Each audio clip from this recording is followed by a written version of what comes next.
안녕하십니까? 이렇게 좋은 날씨에 여러분들 봄나들이 가셔야 되는데 이렇게 귀한 강연에 참석해 주셔서 진심으로 감사드립니다. 오시는데 좀 걸어오시느라고 불편하셨죠? 예, 산책하신다는 마음으로 오셨으리라고 생각합니다. 오늘 이렇게 귀한 강연에 게스트 스피커로 참석해 주신 모스탄 대사님, 그리고 또 멀리 한국에서 귀한 강연회를 해주실 우리 서인태 의장님 오셨습니다. 정말 감사드리고요. 그리고 수잔 솔티 대표님과 그리고 데이비 맥스웰 대령님께도 진심으로 감사드립니다. 그리고 특별히 이 행사를 위하여 멀리 한국에서 워싱턴을 방문해 주신 언론인들도 계십니다. 특별히 와주셨는데요. 한국의 문화일보 노지훈 기자님, 그리고 또 한국일보 김지수 기자님, 월간조선 이경훈 기자님, 그리고 코리안 드림 타임즈 주인호 기자님께도 진심으로 감사드립니다. 그리고 여기 워싱턴에서 참여해 주신 미디어 분들도 계신데요. 예, UPI 통신, 그리고 내셔널 인터레스트, 일본 지지 통신사, 그리고 워싱턴 지역의 한인 로컬 미디어 분들이 많이 참석해 주셨습니다. 진심으로 감사드리고요. 또 이 자리에 또 한인 우리 재미 동포님들, 그리고 우리 지도자님들, 회장님들 많이 참석해 주셨습니다. 정말 감사드립니다. 여기 앞에 송재성 회장님, 이훈보 회장님, 정세곤 회장님, 제가 그냥 보이는 대로만 말씀드릴게요. 그리고 서근옥 고모님, 그리고 최정근 회장님, 그리고 김남숙 회장님, 강명희 회장님, 정말 감사드리고 신동영 회장님, 정말 감사드립니다. 그리고 글로벌 피스 파운데이션 세계회장님이신 짐프린 회장님도 오셨네요. 그리고 또 모두가 기빈이십니다. 대한민국이 강복이 된 지 올해로서 80주년을 맞이하게 되었습니다. 너무나 오랜 시간이 흐르지 않았습니까? 이제는 정말 하나가 될 때도 된 것 같습니다. 오늘 여러분들과 함께 통일에 대한 열망을 이 미국 워싱턴에서, 그리고 또 이 미 국회의사당에서 여러분들과 함께 외칠 수 있다라는 것이 흥분과 그리고 기쁨과 그리고 희망을 느끼게 됩니다. 여러분들이 통일이 되면 뭐가 좋다고 그렇게 통일 노래를 하냐라고 할 수가 있는데, 오늘 이렇게 귀한 강연자님들께서 더 자세하게 말씀을 드리겠지만 제가 나름대로 간단하게 4가지로 요약해서 말씀드리고 제 말씀을 마치기로 하겠습니다. 첫째, 통일운동은 북한 주민의 자유와 인권을 되찾아주는 휴머니즘 운동입니다. 그리고 두 번째, 통일운동은 한민족의 정체성을 찾는 문화혁명입니다. 새로운 문화혁명이 되는 것입니다. 그리고 세 번째, 통일은 부국 강병과 세계 평화 실현의 출발점이 되는 것입니다.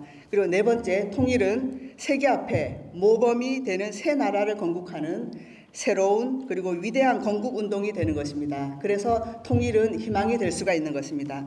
여러분, 지금 대한민국도 많이 혼란스럽고 미국도 그렇고 전 세계적으로 많은 혼란스러운 이 정세 속에서도 사실 동트기 직전이 가장 어둡지 않습니까?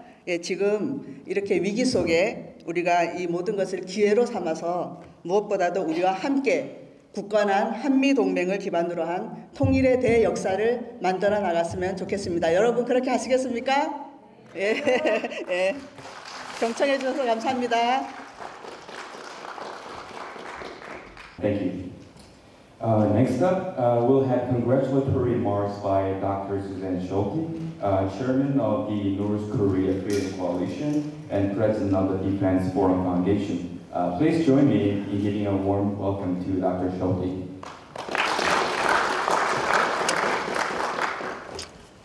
I'm honored to join Yusa Kim and AKU USA and our distinguished speakers, and we'll highlight 3 things for a free and unified Korea: refugees, human rights, and information.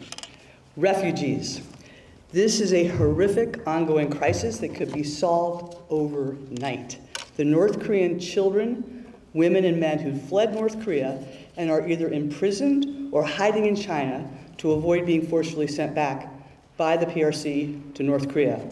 The PRC knows that every North Korean forcibly repatriated will 100% be tortured, 100% be imprisoned, and in some cases executed for fleeing their homeland.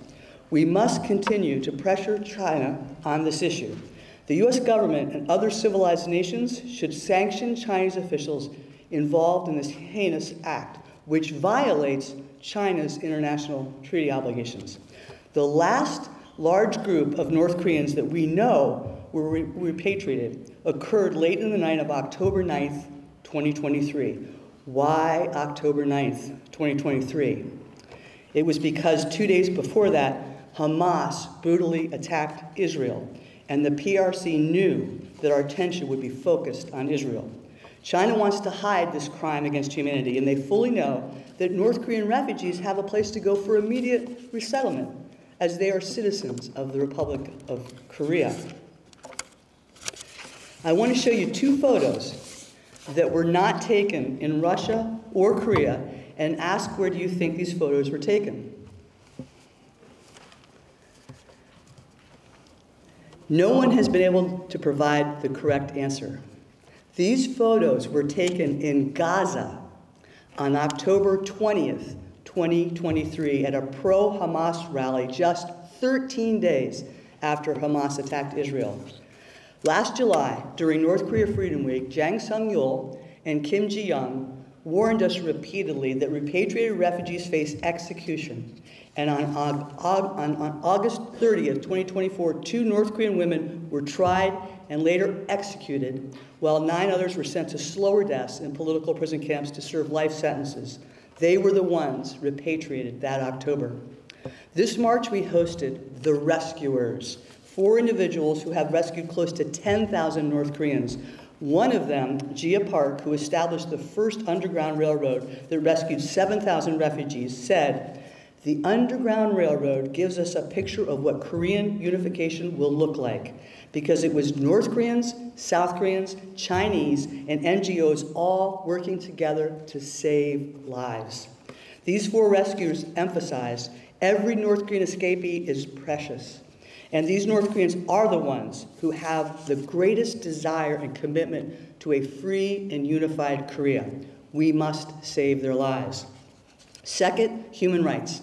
In 1997, when Hwang Jong-yap defected, he came out with an urgent warning. 3 million people had died of starvation because of both intentional actions and the incompetence of the Kim Jong-il regime. He told us Kim Jong-un will never give up his nuclear weapons, and negotiating with the Kim dictatorship is purely a manipulation by the regime to extract aid and concessions from South Korea and her allies.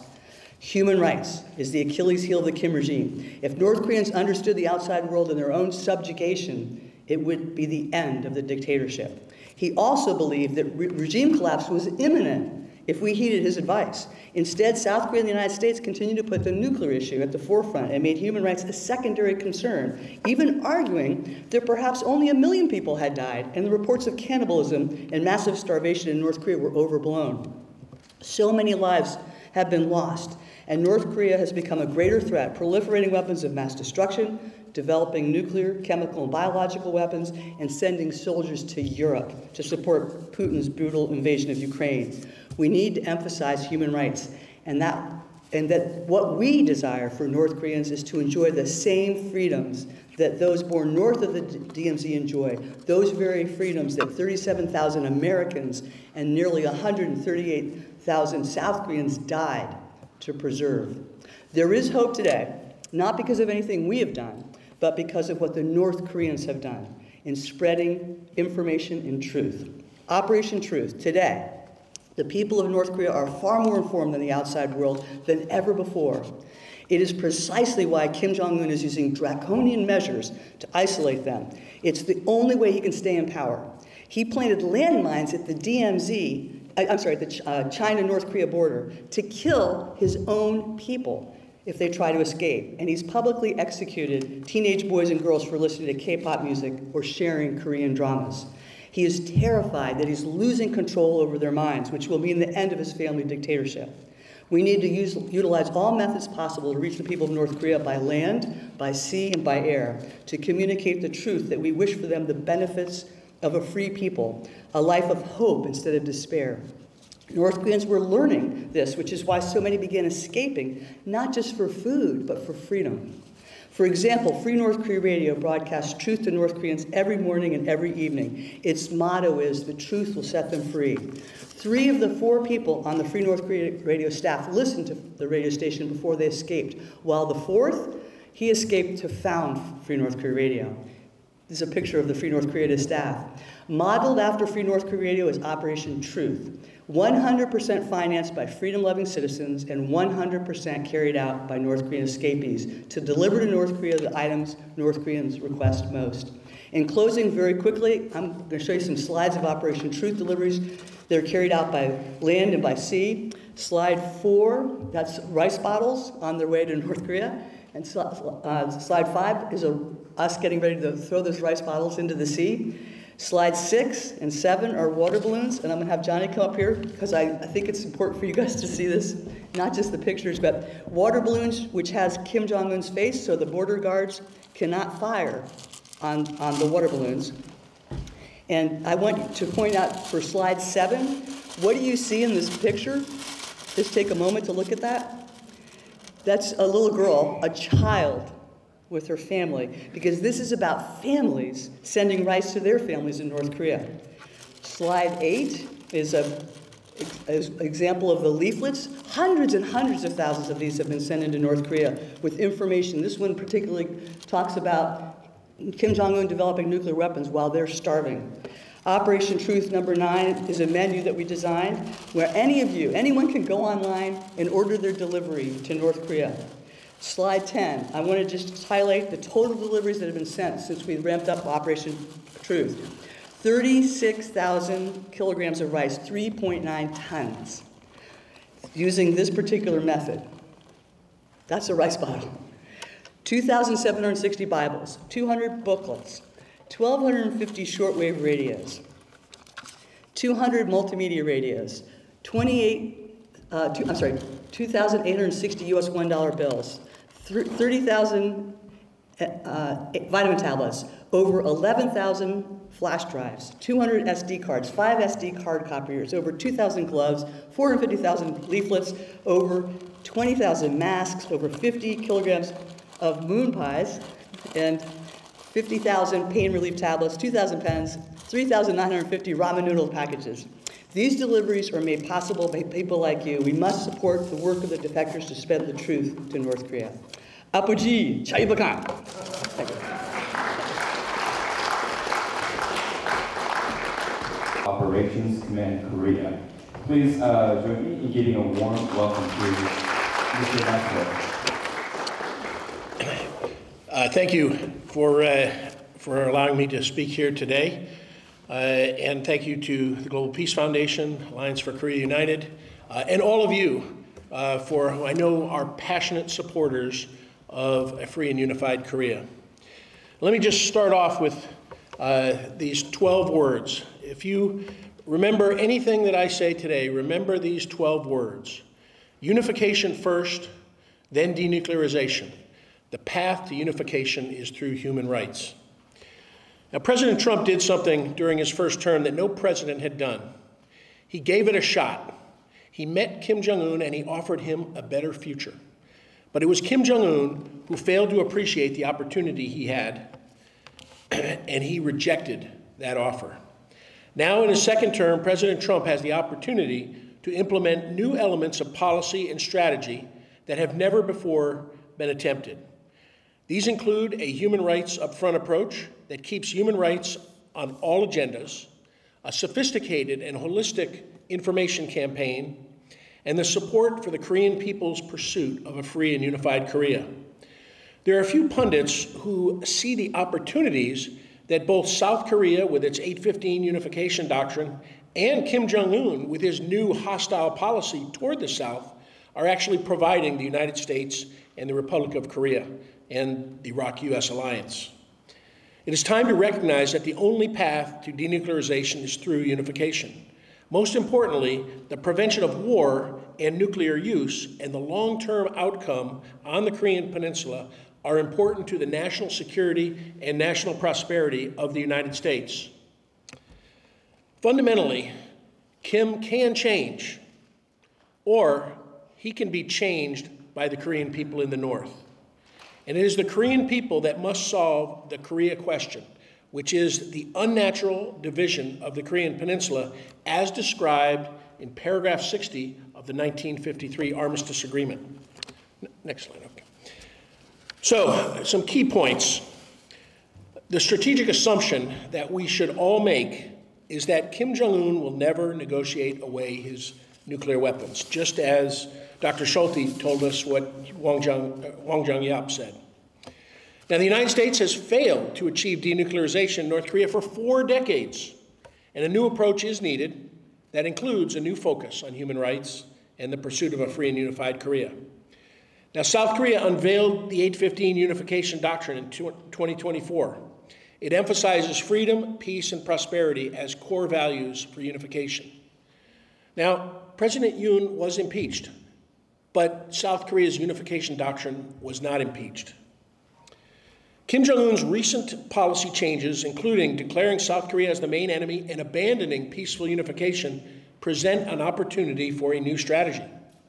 A human rights upfront approach, focusing on educating Koreans in the North about their universal human rights, will empower them to create change. And the right of self-determination for the Korean people is a fundamental justification for pursuing a free and unified Korea that requires transformation of the regime. There are 4 paths to unification: war, regime collapse, of course, peaceful unification, and regime transformation. The U.S., in support of South Korea and the Korean people, should support regime transformation by the Korean people in the North as the optimal path to peaceful unification. Next slide. Okay. The long-term peaceful unification is really based on a new strategy, which I call 2+3 strategy. And it rests on 2 traditional efforts. First, the foundation is military deterrence to prevent war. It is a vital national interest of the United States to prevent war, which is why we have 28,500 troops in South Korea.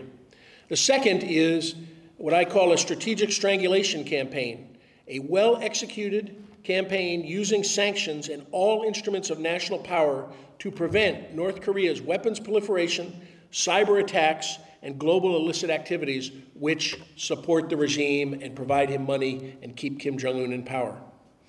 Now, the radical new strategy must consist of 3 pillars, which I have already outlined.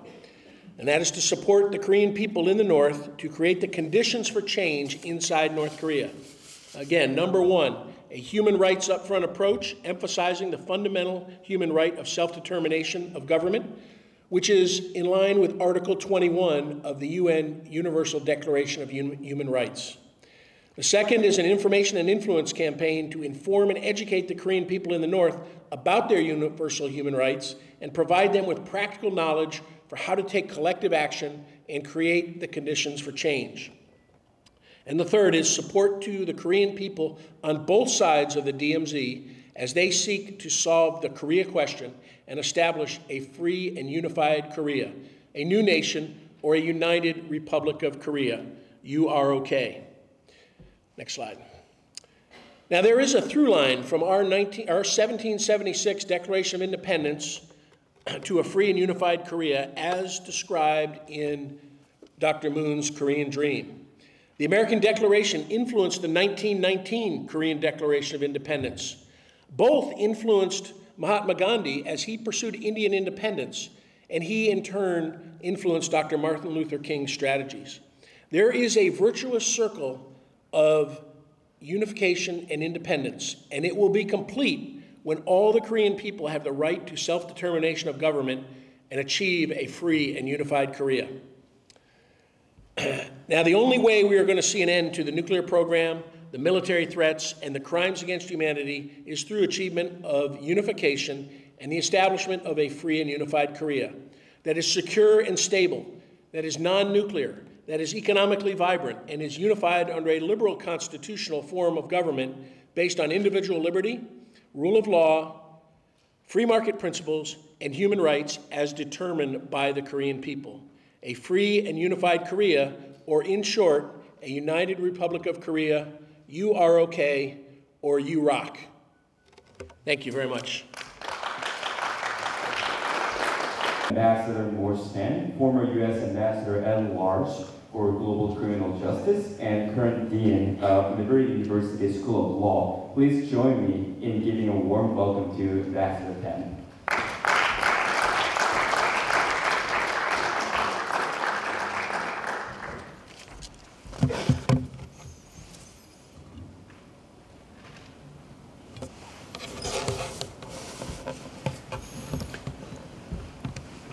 Back in World War II, Joseph Stalin entered the Pacific theater of war more proactively towards the end of the war when it wasn't really necessary in order to strengthen his hand for the post-war negotiation. And in that post-war negotiation, he negotiated for half of Korea to be aligned with the Soviet Union, not because he would be content with half of Korea, but from the beginning, his intent was to reunify Korea by force under Soviet domination.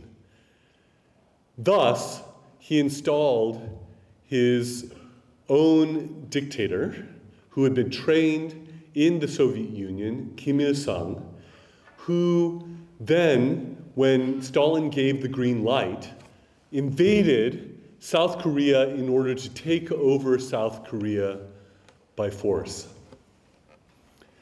For the first time, the nascent, the brand new UN Security Council denounced a war of aggression. And because of that official denunciation, which, by the way, the Soviet Union, as a permanent member of the Security Council, could have vetoed, but instead of vetoing, they decided to boycott the Security Council meetings, which they thought would have the effect of a veto. But the Security Council found that it did not have the effect of a veto. It just meant that the Soviet Union didn't show up at that time. And so the Security Council was able to pass a denunciation and an exclamation, really, that this was an aggressive war that must be stopped. And so there was a US-led UN coalition of 20-some countries that was sent to repel and to fight against the North Korean aggression, sponsored and supported by the Soviet Union. During that war from 1950 to 1953, there were many lives that were lost, as Dr. Schulte had mentioned. And when at first it seemed like North Korea was going to win and the forces in South Korea were pushed back to the southern perimeter, the Busan perimeter in South Korea, there was the Incheon landing that split the North Korean forces, that pushed back upwards. And when it looked like the US-led UN forces were going to win, vast numbers of Chinese forces came down.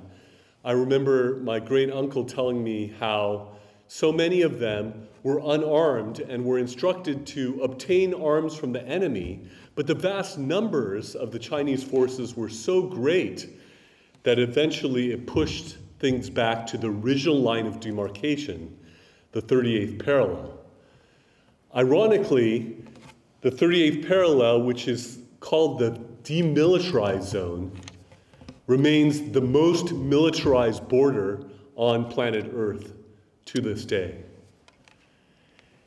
And here we have had the ongoing tragedy of a divided Korea.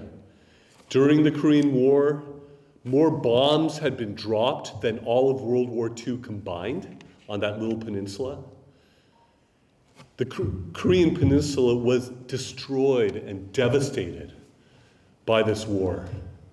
My own parents were children in the midst of that war.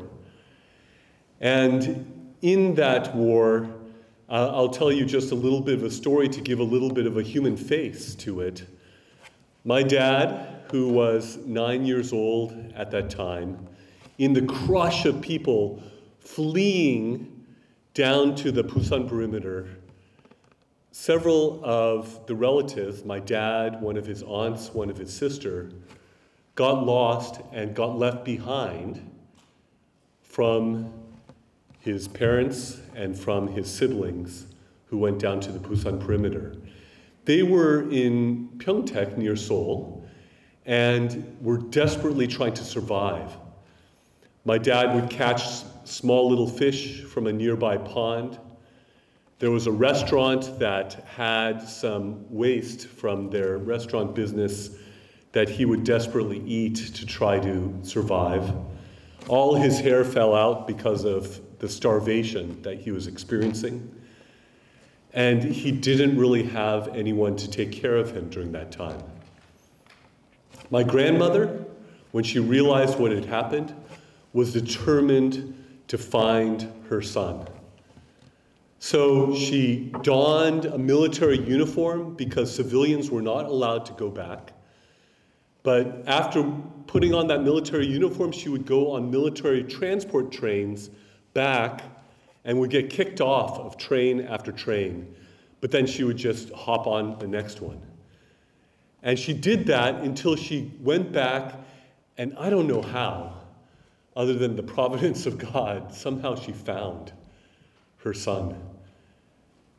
And they were reunited, and they were able to go back down to the south. So for me, my family history, as the family history of those throughout Korea, is marked by this Korean War and the division between North and South.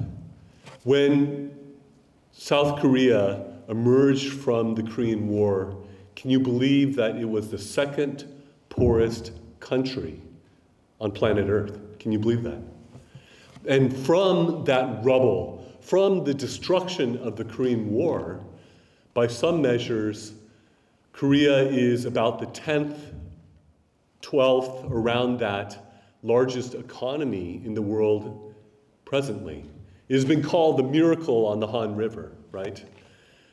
This has been, in some regards, a historic turnaround from the destruction of the Korean War to the rebuilding of Korea. But the contrast between the two Koreas has been considered the biggest natural experiment of different systems and cultures. And I think there's much to be said in that regard. In the North, you have a totalitarian, communist dictatorship that has strangled its own country and its own people. In the South, you've had a free market system and a democracy that is currently, from my perspective, fighting to survive and fighting to continue. But the contrast in results has been profound. In South Korea, you have massive economic development, you have the highest percentage of college graduates in the world, you have the biggest bandwidth per citizen in the world, and you have a culture that has been fed tremendously by the introduction of Christianity in the 1800s, where you have what was once the center of Christianity for all of Asia in Pyongyang, now being the seat of the most despotic regime on planet Earth. By contrast, in South Korea, you have 6 out of the 10 biggest Christian churches in the world, and missionaries being sent out from South Korea at a higher rate per capita, I think, than anywhere else in the world. It may be second only to the US in the total number of missionaries that are sent out, but this has had a major impact on the culture inside of South Korea, whereas in North Korea, where Pyongyang was the center of Christianity, not only for the peninsula, but for all of Asia, you've had the worst systematic persecution and martyrdom of Christians in the world. And this is according to every study, every year. Whether it's NGO studies, whether it's US State Department studies, it has been the worst persecutor of Christians, bar none, on the planet. And if you look at a picture of the Korean Peninsula at night, I think there is a powerful metaphor that is expressed. South Korea is lit up like a Christmas tree. North Korea, the darkness merges into the night and is dark and black.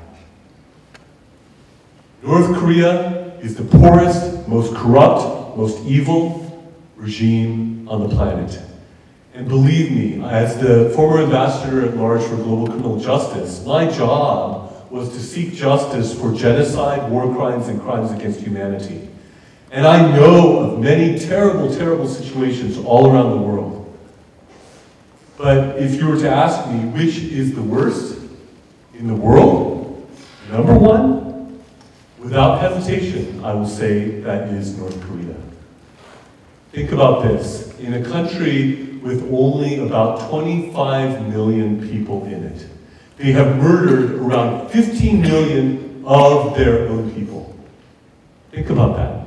A country of around 25 million, they have murdered around 15 million of their own people. They are still having all these concentration camps. And when you are thinking about concentration camps, think about the ones that Hitler had. Think about the ones that Stalin had. Think about the ones that Mao had. And they are like that. And not only like those, but worse in ways. How? 3 generations are put in these camps so that if you are a descendant of a grandparent who ran afoul of the regime, you can be born in a total control zone concentration camp for no other reason that you descended from that grandparent. Even those of Hitler, Stalin, and Mao did not have that approach. And the atrocities that are occurring there are so serious that it is hard to even talk about it in polite company. The methods of torture, the suffering, most of the people who are in there never make it out alive. And the level of suffering and the depth of brutality and depravity that happens in those camps is almost beyond description and belief. But it is true, what is happening there. And they are treated as if they are not even human. In fact, the instructions to the guards in those concentration camps, they are told that they are not human, that they are scum, that they should be treated in that sort of fashion. And indeed, the whole country is like one big prison. Do you know that it's a crime, and considered a serious crime, to leave North Korea?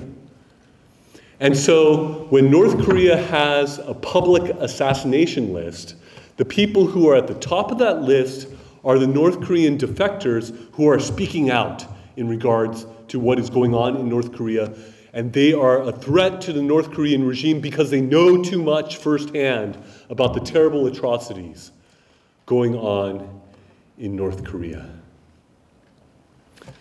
North Korea must be liberated from the gross injustices and mass atrocities of which they are guilty.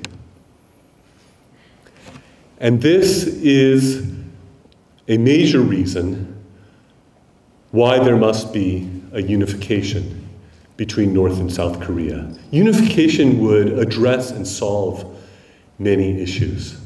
It would be able to address many of these human rights and justice issues. It could address a lot of the military issues that are there. It can address a lot of the economic and humanitarian issues that are there. There are many things that could be solved through a unification of the Koreas, not a unification under the Kim dynasty, but a unification of a Korea that would adopt free markets, that would be democratic, that would allow for the re-evangelization of North Korea, that would be a stable and reliable ally of the United States of America in the midst of a critical region that is there in the midst of Japan and China and other countries. This is the sort of reunification that would be needed on the Korean Peninsula. The Korean Peninsula has been marked by a history of domination and oppression by too many other powers down through its 5,000 plus year history. There is a history of sadness and oppression and injustice that has marked the history of Korea that has spanned over 5 millennia. And yet, I have hope that there can be a positive history moving forward. I look forward to reunification. I look forward to the sort of reunification that is being described. And is it possible in the midst of the challenges? I believe it is possible. Will there be difficulties and challenges with such a reunification? Definitely. But it would also provide a lot of solutions, and it would provide a much brighter future. One of the things that is at the heart of the possibilities along these lines is the alliance and friendship between South Korea and the United States. It is central. It is critical. When the first president of the Republic of Korea was involved in the Mutual Defense Treaty that happened, it laid a foundation for the alliance forged in blood through the Korean War.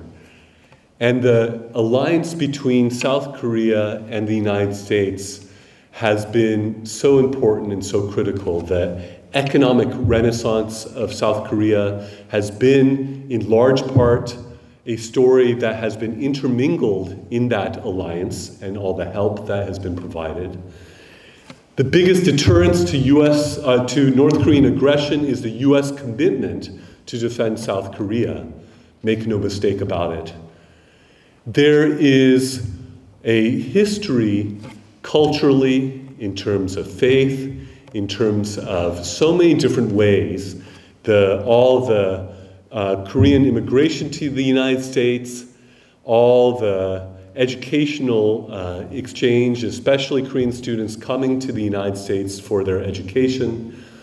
But it's not just a one-sided thing. Korea has been contributing in various ways, whether economically, in terms of the largest steel company in the world, POSCO, whether it's through the cars through Hyundai, whether it is through the chips being the #1 country in the semiconductor industry and market share in the world, whether it's the construction of ships. There are many ways that South Korea has contributed and can continue to contribute to this alliance. It is also the case that there has been a remarkable K-wave of culture, whether it's K-pop, whether it's K-dramas, whether it's Korean food. Did you know that Korean things have become cool in the United States on a level and in a way that I've never seen during my lifetime? And there are various cultural things too that are there as well. Many churches and things along those lines in the US and Korea have been intermingled and cooperate together as well. There's an array of ways that there have been a friendship even beyond a mere alliance, a friendship that has run deeper in some ways than blood, that exists between South Korea and the United States of America.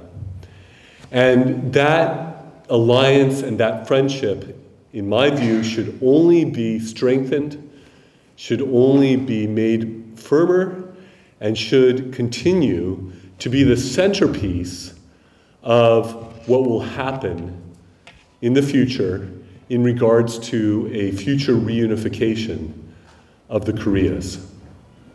In this vein, too, I think it is important to mention Japan as well, because Japan can be a key partner and ally. So South Korea, Japan, and the US, as the Camp David Agreement put forward, can be strategic partners and allies, especially in the face of threats from North Korea, from the Chinese Communist Party, and from Russia.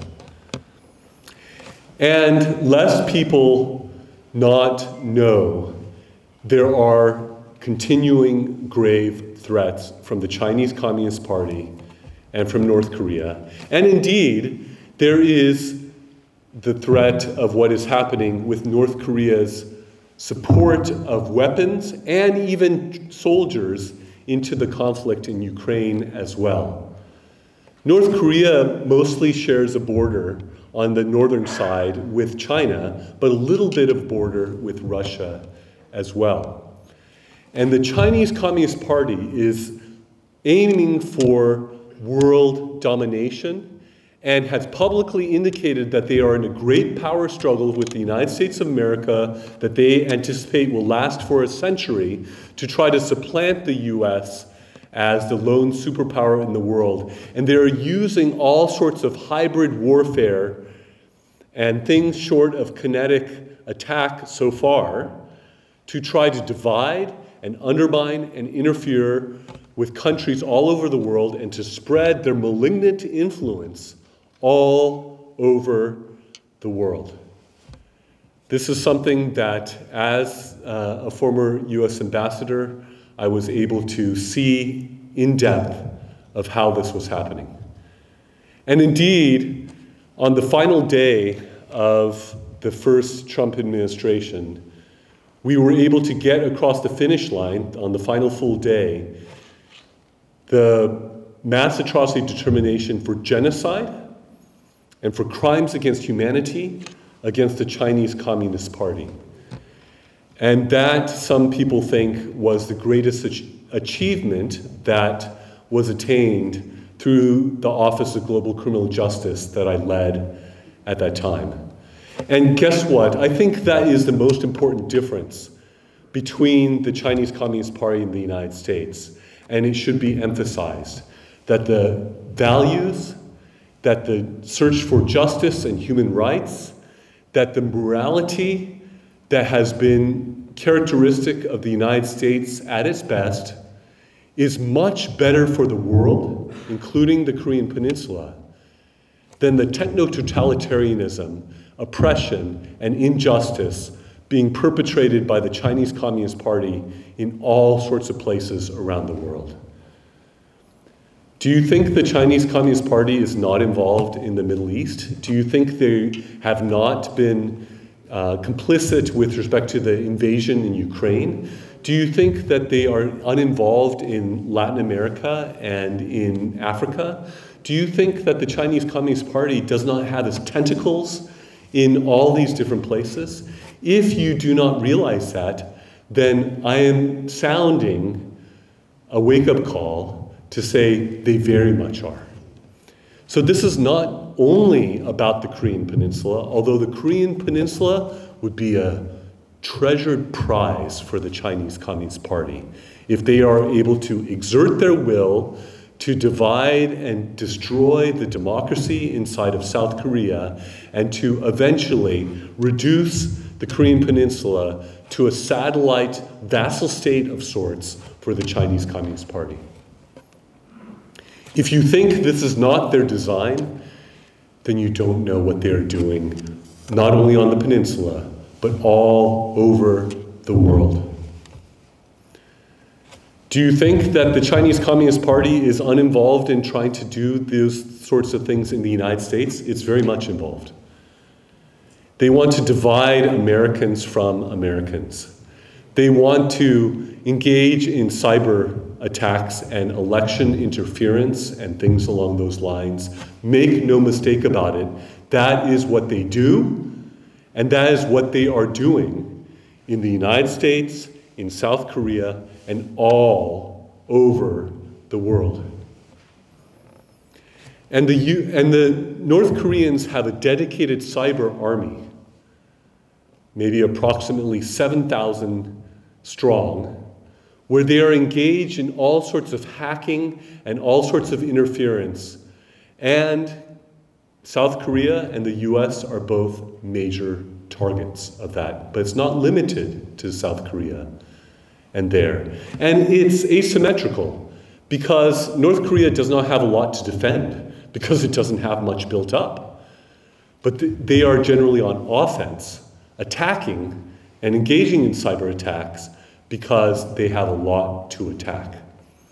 And they use that to steal, they use that to try to mess things up in terms of elections. They do that even attacking private companies such as Sony when there was a movie that they didn't like that came out.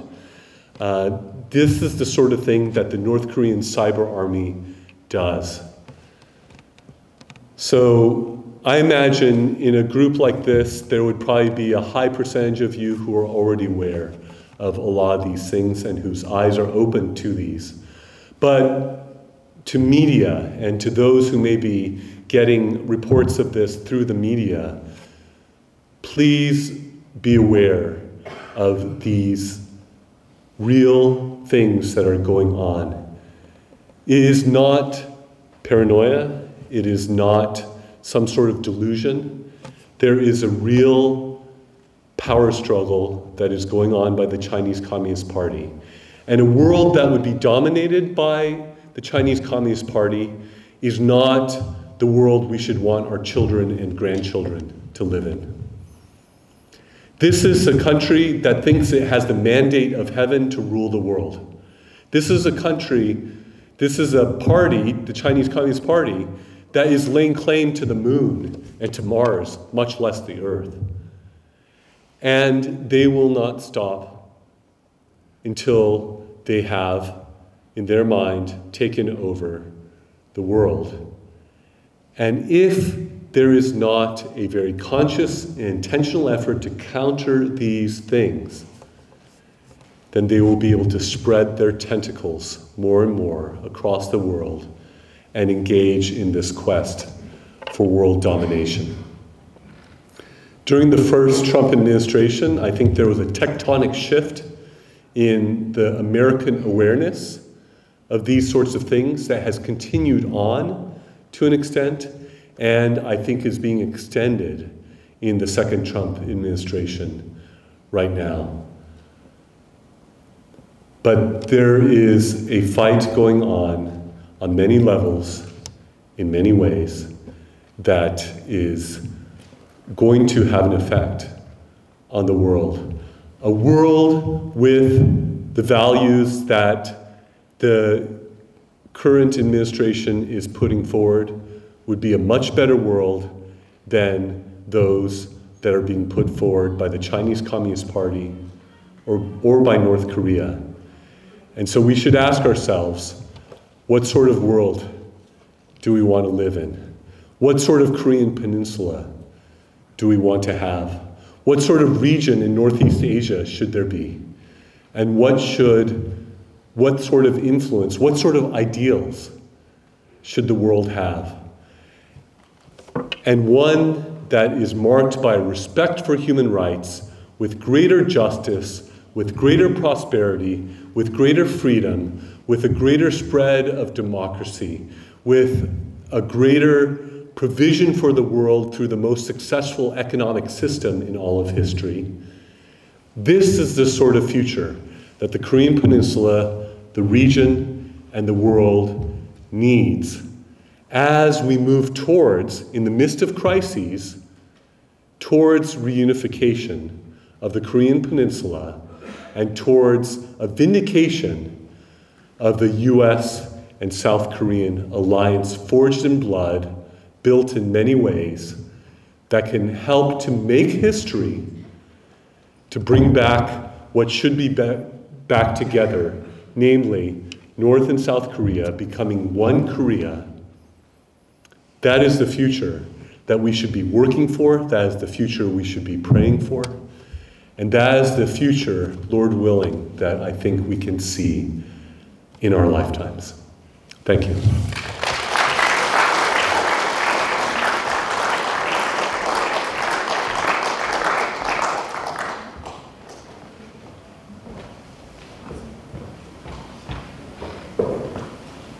Thank you, Ambassador Ken. Last but not least, we'll welcome the second keynote speaker to the stage, Chairman So In-taek, co-chairman of the Action for Korea United. He'll be presenting his clear visions and solutions for unification of the Korean Peninsula. Please join me in giving a warm welcome. 네, 여러분 안녕하세요. 반갑습니다. 앞에 분들이 다 영어로 말씀을 하셨는데 저는 한국말로 하려고 합니다. 괜찮죠? 네. 목소리가 밝으신 것 같아요. 한국말로 하려니까. 네. 제가 사실은 여러분들 뵈려고 어저께 한국에서 날아왔습니다.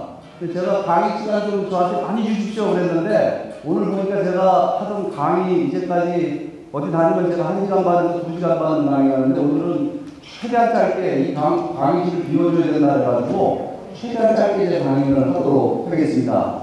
근데 제가 강의를 많이 다니는데요. 강의 다니다 보니까 저한테 좀 특별한 능력이 생겼습니다. 어떤 특별한 능력이 생겼냐면 여러분들 보면 청중을 보면 그 청중들의 여러분들의 운명을 한 방에 읽어내는 기가 막힌 능력이 완성되어 있습니다. 어떤 능력이냐면 강의 중에 스마트폰 보시는 분들 있잖아요.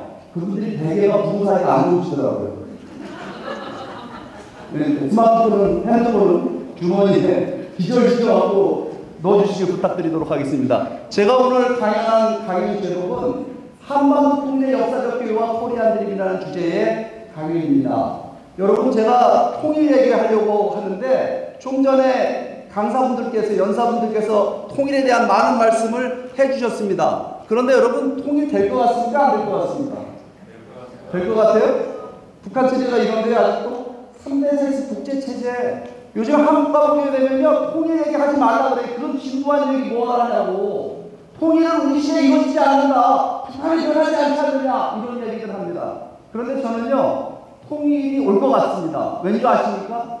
북한 체제 변하고 있거든요. 어떻게 변하고 있냐면요 북한은 지금 체제 종말기를 저는 맞이하고 있다고 봅니다. 북한 체제를 유지하는 세 가지 축이 있다라고 얘기합니다. 하나가 뭐냐면 북한 정권이 이제까지 지난 70년 이상 체제를 유지할 수 있었던 건 세 가지가 있는데 첫 번째가 뭐냐면 배급 경제를 중심으로 해갖고 주민들의 의식주를 지배해왔습니다. 경제적으로. 그런데 지금 배급 경제가 북한에 살아있습니까? 없습니까? 없어졌습니다. 장관한 경제로 바뀌어버렸습니다. 또 하나는 사상과 의식을 통제하는 방식을 통해 북한 주민들의 의식과 사상을 북한이 지배해왔습니다. 그런데 여러분 사상 통제는 지금 되고 있습니까? 안 되고 있습니까? 그것도 지금 안 되고 있어요. 왜 안 되고 있냐면 한국 드라마가 북한 안에 보급이 되고 있는 겁니다. 여러분 우리가 드라마 보기 시작하면 첫 번째 분을 첫 편을 보기 시작하면 어떻게 되죠? 첫 편을 보기 시작하면 최종위까지 봐야 돼요. 그만큼 한국 드라마는 보게 되면 굉장히 중독성이 높게 됩니다. 근데 이제까지 북한 체제가 유지됐던 거는 외부 정부가 북한에 들어오는 것을 차단해갖고 북한에서 보여주는 방송만, 북한에서 보여주는 선전만 볼 수 있도록 했는데 지금 그 외부 정보가 지금 유입되고 있는 겁니다. 우리 수잔 솔티 박사님 같은 분들이 많은 활동을 하셔서 지금 북한 안에 북한 주민들의 의식이 살아나고 있다라고 하는, 변화되고 있다라고 하는 겁니다. 그럼 여러분 여기 보시게 되면 북한 체제를 유지해온 세 가지 중에 뭐가 남아있는 거죠 지금? 공포정치라는 겁니다. 공포정치라는 게 뭡니까? 공포정치라는 거는 뭐 공개처형이라든가 또는 뭐 이 죄 있으면 갖다가 감옥에 갖다가 갔는데 보통 뭐 아주 굉장히 아주 현장을 높게 해가지고 겁을 줘갖고 공포심을 줘갖고 여러분 북한 주민들을 지배해왔던 겁니다. 그런데 여러분 보십시오. 이 공포정치를 강화한다. 공포정치 하나 갖고 권력이 영원히 유지된 적이 있을까요? 없을까요? 인류 역사를 통틀어서 공포정치를 강화하면 할수록 주민 반발이 반대급부로 늘어난다는 사실 또한 우리가 잊어서는 안 됩니다. 그런데 지금 북한이 공포정치를 어느 쪽에 강화하고 있는가를 좀 볼 필요가 있습니다. 여러분 반동문화 사상 배격법이라고 하는 것을 북한 여러분 김정은이 발표해서 2020년대 반동문화 사상 배격법. 이건 뭐냐면 한국 드라마 영화를 보다가 걸리면 10년 이상의 노동교화요? 무기징역? 이걸 때리겠다. 이런 거다가 이제 벌을 주는 겁니다. 근데 이거만 갖고 안 되나 봐요. 그래갖고 3년 지나고 또 김정은이 뭘 발표했냐면 평양문화보호법이라고 하는 거 발표했습니다. 평양문화보호법은 뭐냐면 한국 드라마 영화를 보다 보니까 북한 주민들이 남한식 표현을 따라하는 겁니다. 자기야 오빠야 뭐 이런 말을 북한 주민들이 쓰는 거예요. 북한의 젊은이들이. 그러니까 이거를 여러분 북한에서 뭐라고 부르냐면 오빠 금지법이랍니다. 오빠야 자기야 하면 처벌을 받는데 어느 정도 처벌받나 여기 처벌 규정을 한번 보시기 바랍니다. 무기징역 내지는 사형이에요. 여러분 이런 체제가 지상에 어디 있습니까?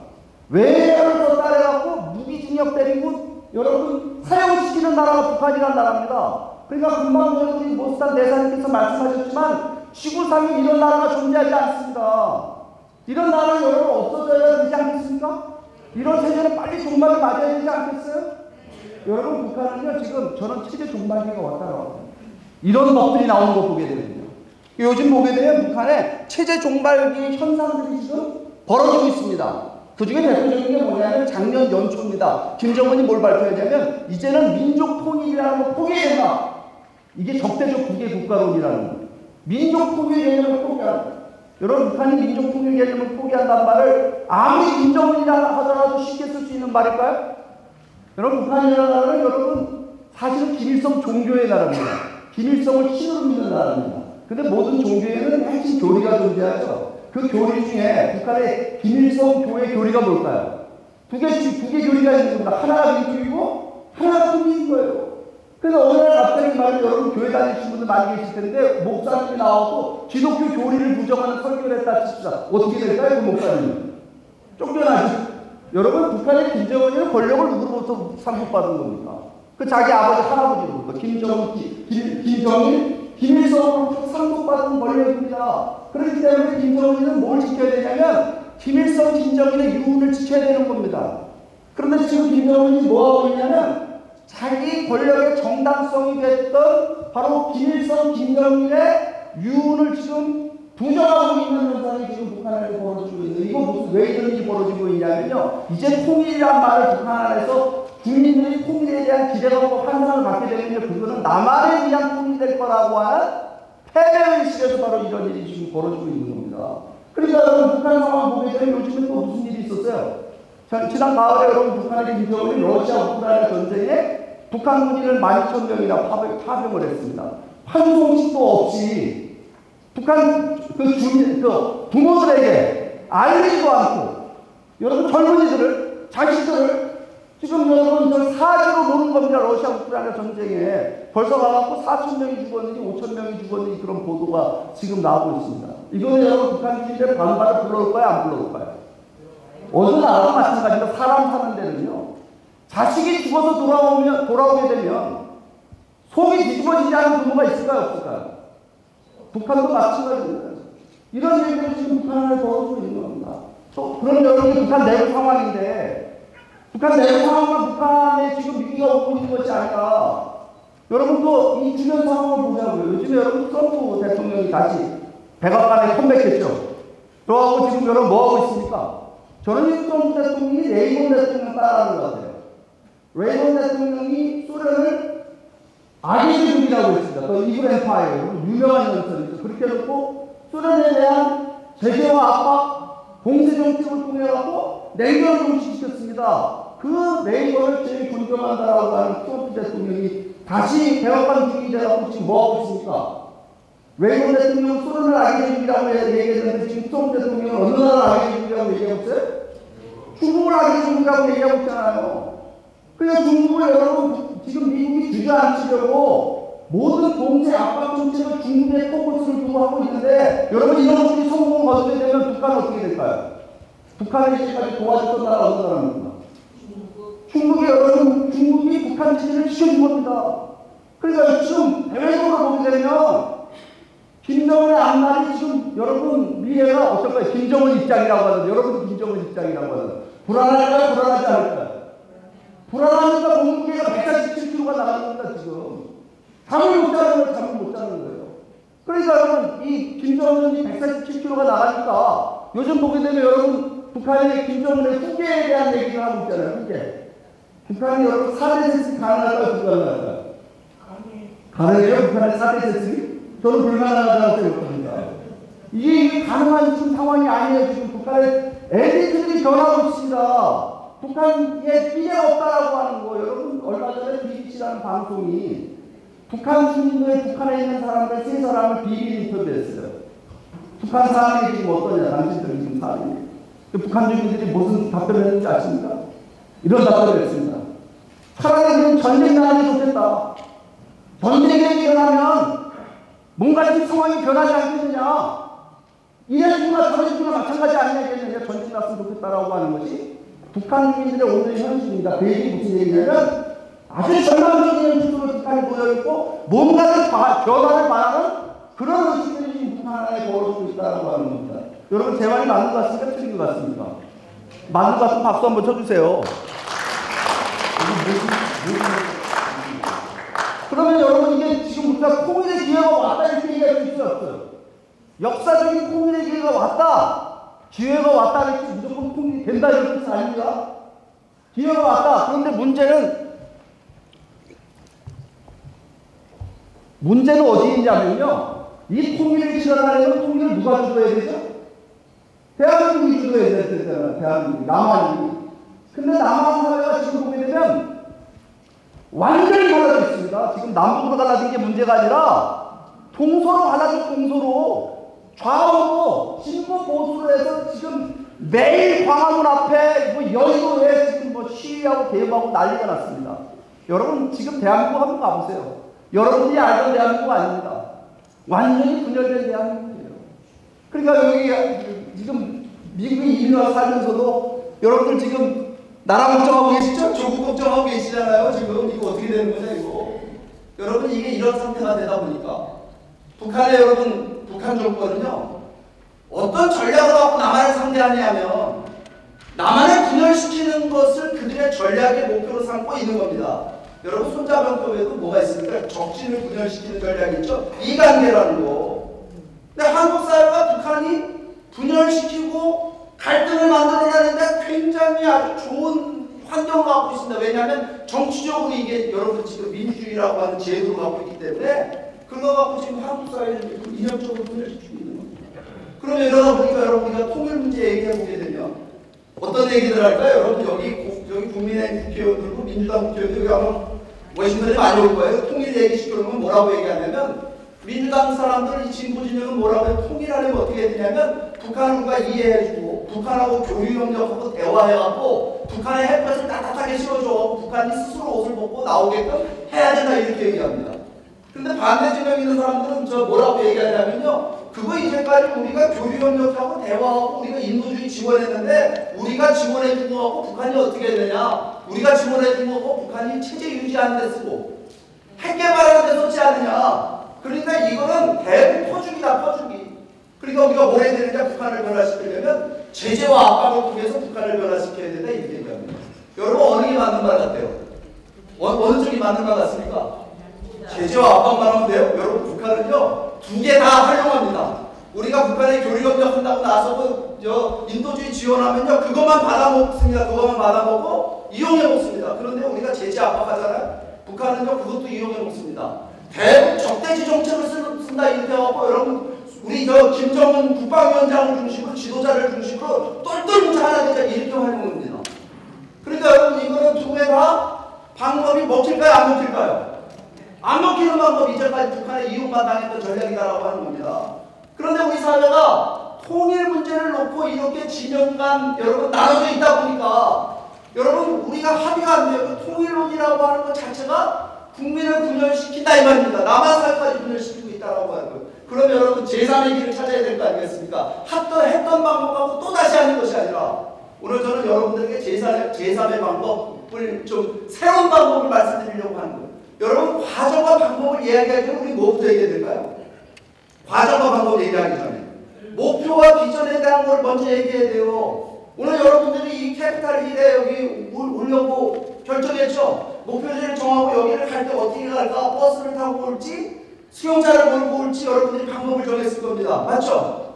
그러면 여러분 통일이라고 하는 것은 우리가 뭐부터 정해야 되냐면 어떻게 통일을 실현할 것이냐라고 하는 과정과 방법에 대한 이야기를 하기 전에 어떤 통일된 국가를 실현할 것이냐라고 하는 통일 한반도의 비전에 대한 거 이것부터 먼저 결정해야 됩니다. 우리는 통일을 통해서 어떤 나라를 실현할 것이냐라고 하는 비전에 대한 것을 먼저 우리들이 생각해보고 이것에 대한 공감대를 만들어놓고 목표를 정하는 일을 우선적으로 해야 된다고 봅니다. 그럼 이거는 중요한 역사적 사례가 있습니다. 여러분 통일을 통해서 가장 대박을 친 나라가 어느 나라일까요? 통일을 통해서 가장 성공한 나라 어느 나라입니까 여러분? 독일. 여러분들이 살고 있는 미국입니다. 미국이란 나라가 원래 뭐 통일된 국가 아니었어? 그렇게 생각하시는 미국 교포들 없죠. 한국 가면 그렇게 생각하는 사람들이 많아요. 여러분 제가 이렇게 얘기합니다. 미국이란 말이 영어로는 United States of America잖아요. 앞에 그 United가 무슨 뜻입니까? 그 통일됐다는 뜻입니다. 미국 민족이 있어요 없어요? 미국 민족은 없잖아요. 미국은 세계 각국에서 이민자들이 모여서 만든 나라다 보니까 인종도 다르고 민족도 다르고 언어도 다르고 문화도 다르고 모든 것이 다 다른 사람들이 모여서 하나의 나라를 만들었을 뿐만 아니라 세계 초강대국 세계에서 가장 번영하는 나라를 만들어냈습니다. 그럼 도대체 미국은 뭘 갖고 통일한 걸까요?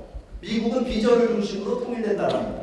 그 비전은 언제 만들어지냐면 미국은 원래 영국의 식민지였지 않습니까? 영국의 식민지였던 미국이 독립을 하게 될 때 이 건국의 아버지라는 분들이 모여 앉아가지고 영국 군대하고 어떻게 싸울 것이냐라고 하는 싸움의 전략을 얘기하는 것이 아니라 우리가 이 영국으로부터 독립하면 이 아메리카 대륙에 어떤 나라를 실현할 것이냐라고 하는 건국의 비전을 먼저 논의하고 거기에 대한 합의문을 만들어서 발표했는데 그 합의문이 바로 이 앞에 있는 1776년 10월 4일 날 발표됐다라고 하는 미국의 독립선언문입니다. 이 독립선언문을 보게 되면 이렇게 시작됩니다. 우리들은 다음과 같은 사실을 자명한 진리라고 인정한다. 그 자명한 진리란 뭐냐면 모든 인간은 평등하게 창조되었고 조물주는 양보할 수 없는 일정한 권리를 모든 인간들에게 부여했는데 그 일정한 권리란 생명권과 자유권과 행복주권이다. 이와 같은 충분적인 자유와 인권을 보장하기 위해서 인민들에 의해서 정부가 구성되게 되는데 만약에 그 정부나 통치자가 개인의 조그만 자유와 인권을 해치고 침해하게 되면 그 정부를 타도하고 해체하고 새로운 정부를 수립할 수 있는 권리가 우리 인민들에게 있다, 국민들에게 있다 이렇게 얘기합니다.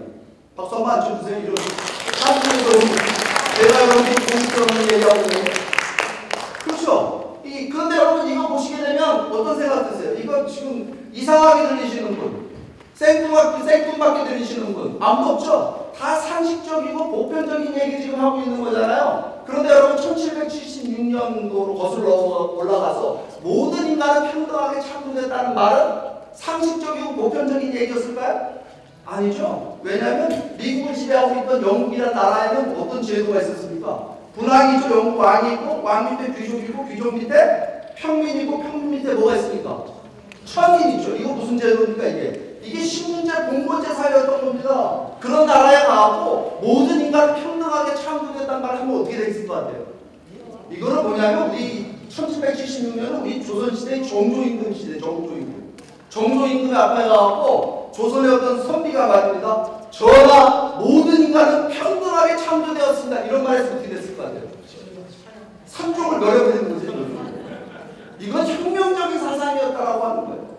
그럼 여러분 이와 같은 나라가 서구에도 없었고 동양에도 없었고 인류 역사에 한 번도 등장해보지 못했던 나라를 미국의 건국의 아버지들은 우리가 독립하게 되면 인류 역사에 한 번도 등장하지 않았던 새로운 나라를 이 대륙에 건설하겠다라고 하는 여러분이 선언문을 발표한 겁니다. 그럼 여러분 이 선언문 발표와 동시에 미국이 건국되자마자 이런 나라가 실현됐을까요? 이거 선언적인 얘기입니다. 선언적인 얘기. 미래 언젠가는 실현될 만한 아주 환상적인 지금 얘기를 해놓은 거예요. 왜냐하면 이 건국의 아버지들 집에 누가 있었냐면 모든 인간은 평등하게 창조됐다고 이렇게 쓰신 분들이 집에 흑인 노예들이 있었습니다. 흑인 노예들. 그 흑인 노예들을 해방하는데 아브라함 링컨 대통령 같은 분이 등장하고 이 흑백 차별 문제를 해결하자고 마틴 루터 킹 목사님 같은 분이 등장을 해서 미국으로부터 뭡니까? 이 모든 인간은 평등하게 창조되었다는 이상을 실현하는데 이런 피를 흘리면서 투쟁했던 지도자들이 있었기 때문에 오늘 미국이라는 나라가 존재하고 있는 겁니다. 여러분이 미국의 건국의 이상을 뭐라고 얘기하냐? 이거를 아메리칸 드림이라고 얘기합니다.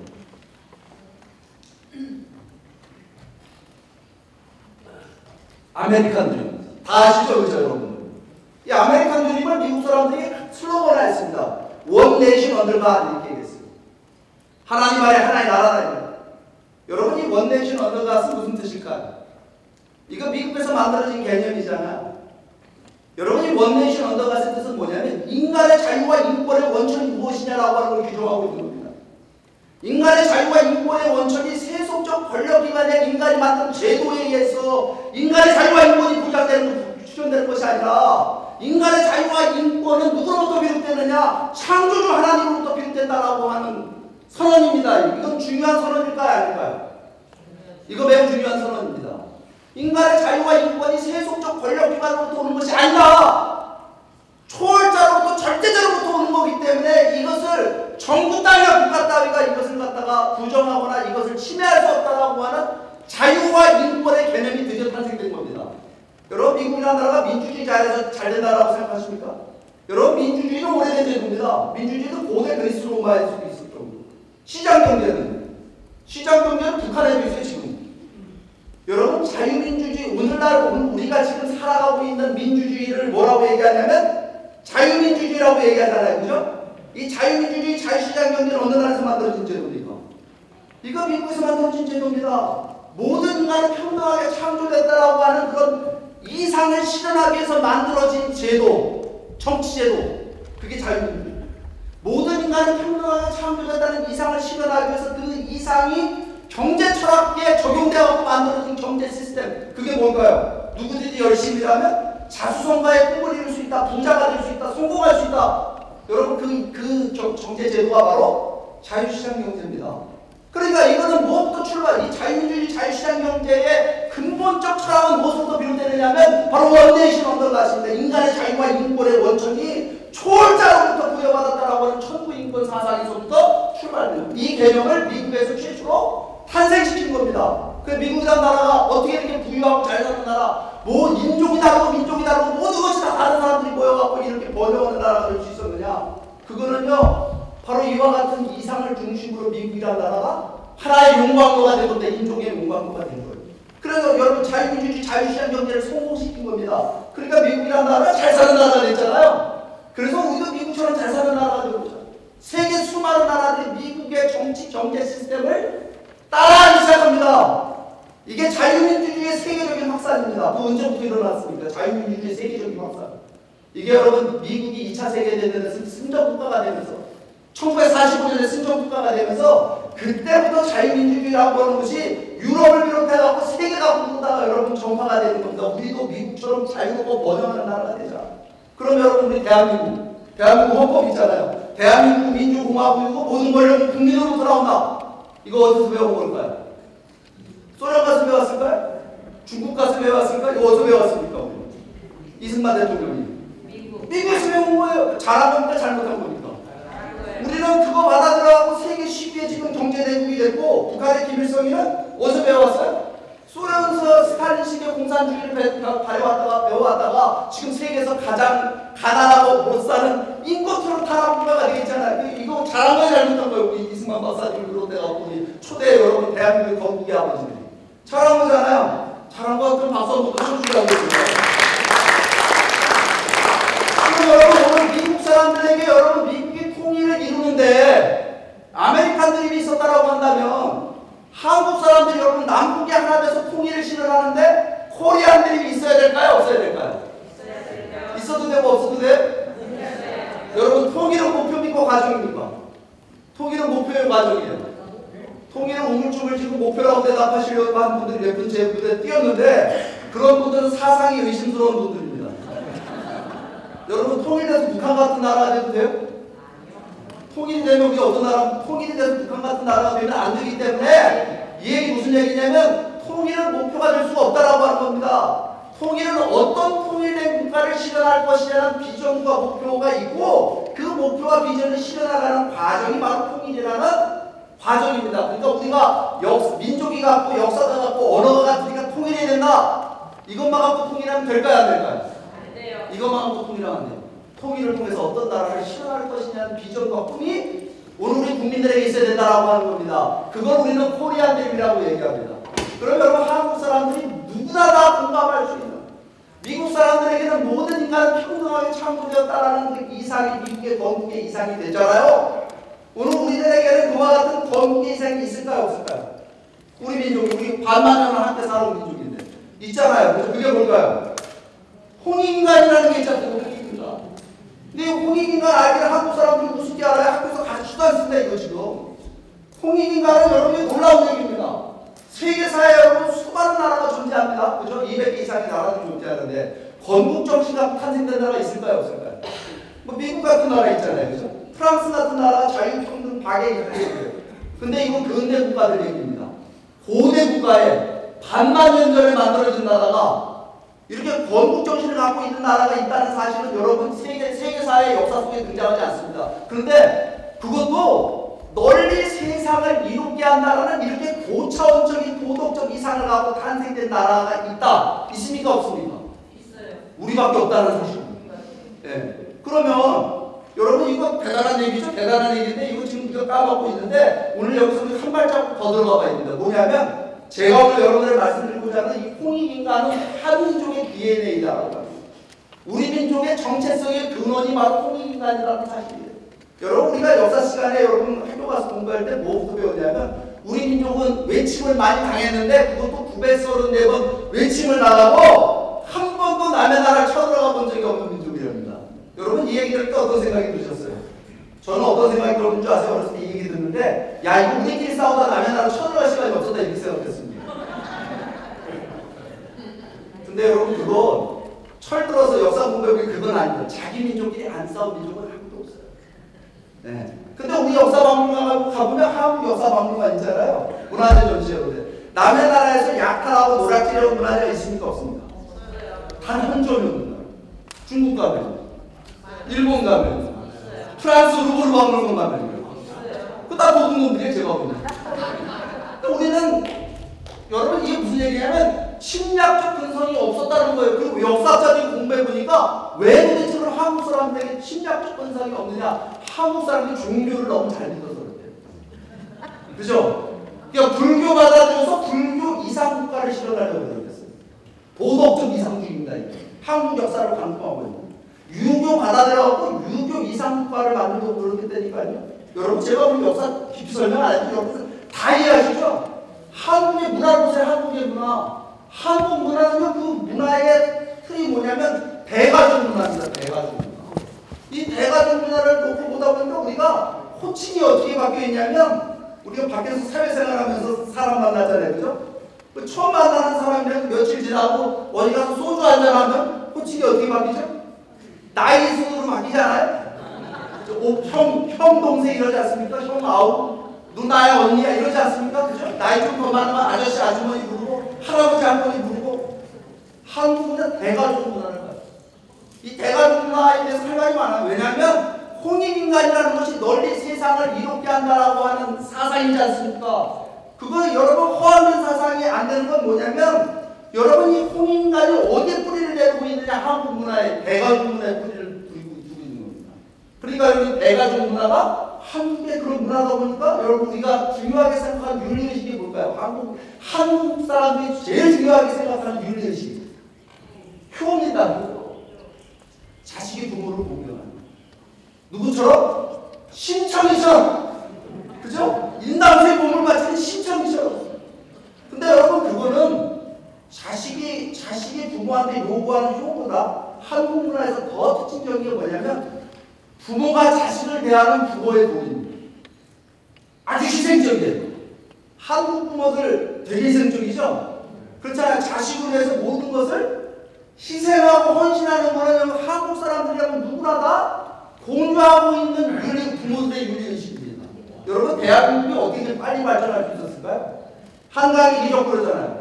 이거는요 정치인들이 정치 잘해서 점수 조금 줄 수 있습니다. 그거보다 더한 게 뭐냐면 우리 부모들의 뜨거운 교육열 소 팔고 논 팔고 그죠? 우리나라 대학이 상하탑이 아니라 우골탑이죠. 우골탑. 이런 것 때문에 오늘 대한민국이 지금 세계 10위의 경제대국이 될 수 있었다고 하는 겁니다. 제 말이 많은 것 같으면 박수 한번 치자고요.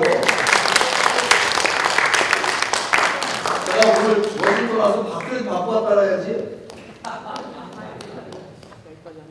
제가 서울로 하고 할 말 있을 거 아니겠습니까? 그게 우리 민족의 DNA다라고 하는 거예요. 할 말이 많지만 여기까지 줄이겠습니다. 역사 문제는. 근데 오늘 제가 여러분들한테 이런 얘기하니까 여러분들이 보니까 저 사람이 역사의 좋은 면만 가지고 너무 뭐라고 얘기합니까? 아전인수격으로다 이거 역사 얘기하는 거예요. 주관적으로. 아닙니다. 저하고 똑같이 생각한 분들이 계셨어요. 어떤 분들이 계셨냐면 우리 민족의 독립운동을 이끌었던 독립운동가들. 여러분 우리 역사에 독립운동이 가장 화려한 최고의 순간은 뭐냐면 3.1운동입니다. 비폭력 저항운동이죠. 3.1운동이. 세계사의 최초로 비폭력 저항운동을 소개한 민족이 우리 민족이에요. 그런데 여러분 이 비폭력 저항운동 3.1운동의 정신은 뭘까요? 그게 홍익인간 정신입니다. 그러니까 이 독립선언문을 보게 되면 기미독립선언문을 보게 되면 여기에 일본 놈들 때려잡자 일본에 대한 미움과 증오의 표현이 있습니까 없습니까? 단 한 줄도 없어요. 그럼 뭐라고 써 있습니까? 우리가 독립을 해야 되는 이유가 뭐냐면 인류 평등의 대의와 세계 통합을 실현하기 위해서 우리가 독립을 해야 된대요. 우리가 독립하는 것이 우리 민족만을 위한 것이 아니라 이게 일본에게도 도움이 되고 중국이라든가 전 세계 인류의 행복에 도움이 된다는 말을 써놨어요. 여러분 이런 독립선언문을 가진 민족이 있을까요? 없을까요? 세계사에. 세계사에 여러분 가장 아름다운 독립선언문, 명문의 독립선언문이 우리의 기미 독립선언문입니다. 그럼 여러분 이거는 민족대표 33인 태화관에 모여서 이 독립선언문을 쓰신 분들만의 얘기였을까요? 여러분 이 독립운동 과정을 보게 되면요. 218개 군 중에서 211개 군에서 여러분 1500개의 독립운동 시위가 벌어집니다. 비폭력 저항운동. 이게 무슨 얘기냐면 한민족에게 있는 DNA입니다. 요즘도 여러분 여의도로 광화문으로 뭐 대구 많이 하잖아요. 주말만 되면 유리창한장이 안 계셔요. 우리가 시위하면서. 여러분 이게 뭔가 남다른 면이 우리 민족에게 있는 겁니까 없는 겁니까? 있잖아요. 이게 바로 우리의 3.1운동이었는데 3.1운동의 목표는 뭐였을까요? 조선으로 다시 돌아가자는 운동이었을까요? 독립해서? 봉건국가 조선? 대한민국을 다시 만드는 겁니까? 아니었습니다. 이 3.1운동의 목표는요. 새로운 국가를 건설하기 위한 운동이었습니다. 그 새로운 국가의 이상이 어떻게 전개가 되냐면 상해 임시정부가 만들어지게 되는데 여러분 상해 임시정부의 이름이 뭐였습니까? 대한민국 임시정부죠? 대한민국의 민국은 무슨 뜻이었을까요? 민국은 무슨 뜻이었을까요? 민주공화국이라는 뜻입니다. 이게. 그러니까 리퍼블릭 오브 코리아라고 하는 이름이 이때 등장을 합니다. 3.1운동을 통해서 우리의 독립운동의 선각자들이 실현하고자 하는 것은 서구식 근대식 민주공화국을 실현하겠다라고 하는 것이 목표였다라고 하는 겁니다. 근데 여기서 놀라운 점이 발견됩니다. 이 건국 강령이라는 걸 보게 되면 건국 정신이 기록되어 있습니다. 우리가 독립을 통해 갖고 실현하는 나라가 근대식 서구식 민주공화국인데 그 민주공화국을 통해서 실현하고자 하는 정신적 이상이 뭐냐? 그게 홍익인간이라고 규정을 해놓고 있는 겁니다. 그러니까 홍익인간이라고 하는 건 여러분 우리 그 독립운동의 선각자들이 본다 하더라도 이거는 민주주의의 그 고결한 이상 서구 민주주의의 고결한 이상과 맥락을 같이 하고 있는 공명하고 있는 이상이라고 하는 것을 여러분 우리 독립운동의 선각자들은 인정하고 있었다라고 합니다. 그래서 여러분 이 독립운동이 3.1운동을 중심으로 전개가 됩니다. 그런데 문제가 있죠. 여러분 이 3.1운동의 독립이 성공을 못하잖아요. 해방이 됐어요. 그렇죠? 해방이 됐는데 우리가 어떻게 됐습니까? 해방과 더불어 미소 분할 점령 분단이 바로 해방과 더불어 시작이 되게 됩니다. 1945년. 여러분 이거 왜 이런 일이 벌어진 줄 아십니까? 우리의 독립의 꿈이 둘로 쪼개졌어요. 사회주의 공산주의 혁명이 소련에서 성공하면서 그 영향을 받은 독립운동가들 세력 중에 독립을 통해서 우리가 실현하고자 하는 나라는 사회주의 공산주의 국가가 됐으면 좋겠다라고 하는 독립운동가 세력이 등장을 한 겁니다. 그 얘기 무슨 얘기냐면 아까 그 상해 임시정부의 그 꿈이라고 하는 것이 서구식 민주공화국이지만 그 민주공화국을 실현하고자 하는 목표가 우리 민족의 정체성에 기반을 둡니다. 홍익인간의 이상이 실현된다라. 그게 코리안 드림입니다. 그 꿈 가지고 우리 민족이 하나가 된 것이 아니라 사회주의 공산주의 영향을 받아서 우리 민족의 많은 사람들이 많은 지식인들이 공산주의 하는 것이 더 좋겠다라고 해서 우리 민족의 꿈 코리안 드림이 둘로 쪼개집니다. 그래서 여러분 분단의 원인은 외세에만 있는 게 아닙니다. 미국 소련에만 있는 것이 아니라 우리 민족 내부에 있었다는 사실 우리가 알아요. 그럼 여러분 우리가 통일의 기회가 왔다 이 말입니다. 아까 제가 말씀드린 것이. 그러면 우리는 뭐부터 해야 될까요, 여러분? 우리 민족이 지금 한민족이 갈라져 있잖아요, 우리나라가. 여러분 어떤 통일된 국가를 실현할 것이냐는 코리안 드림이 뭐냐라고 하는 걸 규정하고 그것으로 하나 되는 것이 중요한 오늘의 과학이 된 겁니다. 맞는 것 같습니까? 틀린 것 같습니까? 맞는 것 같죠?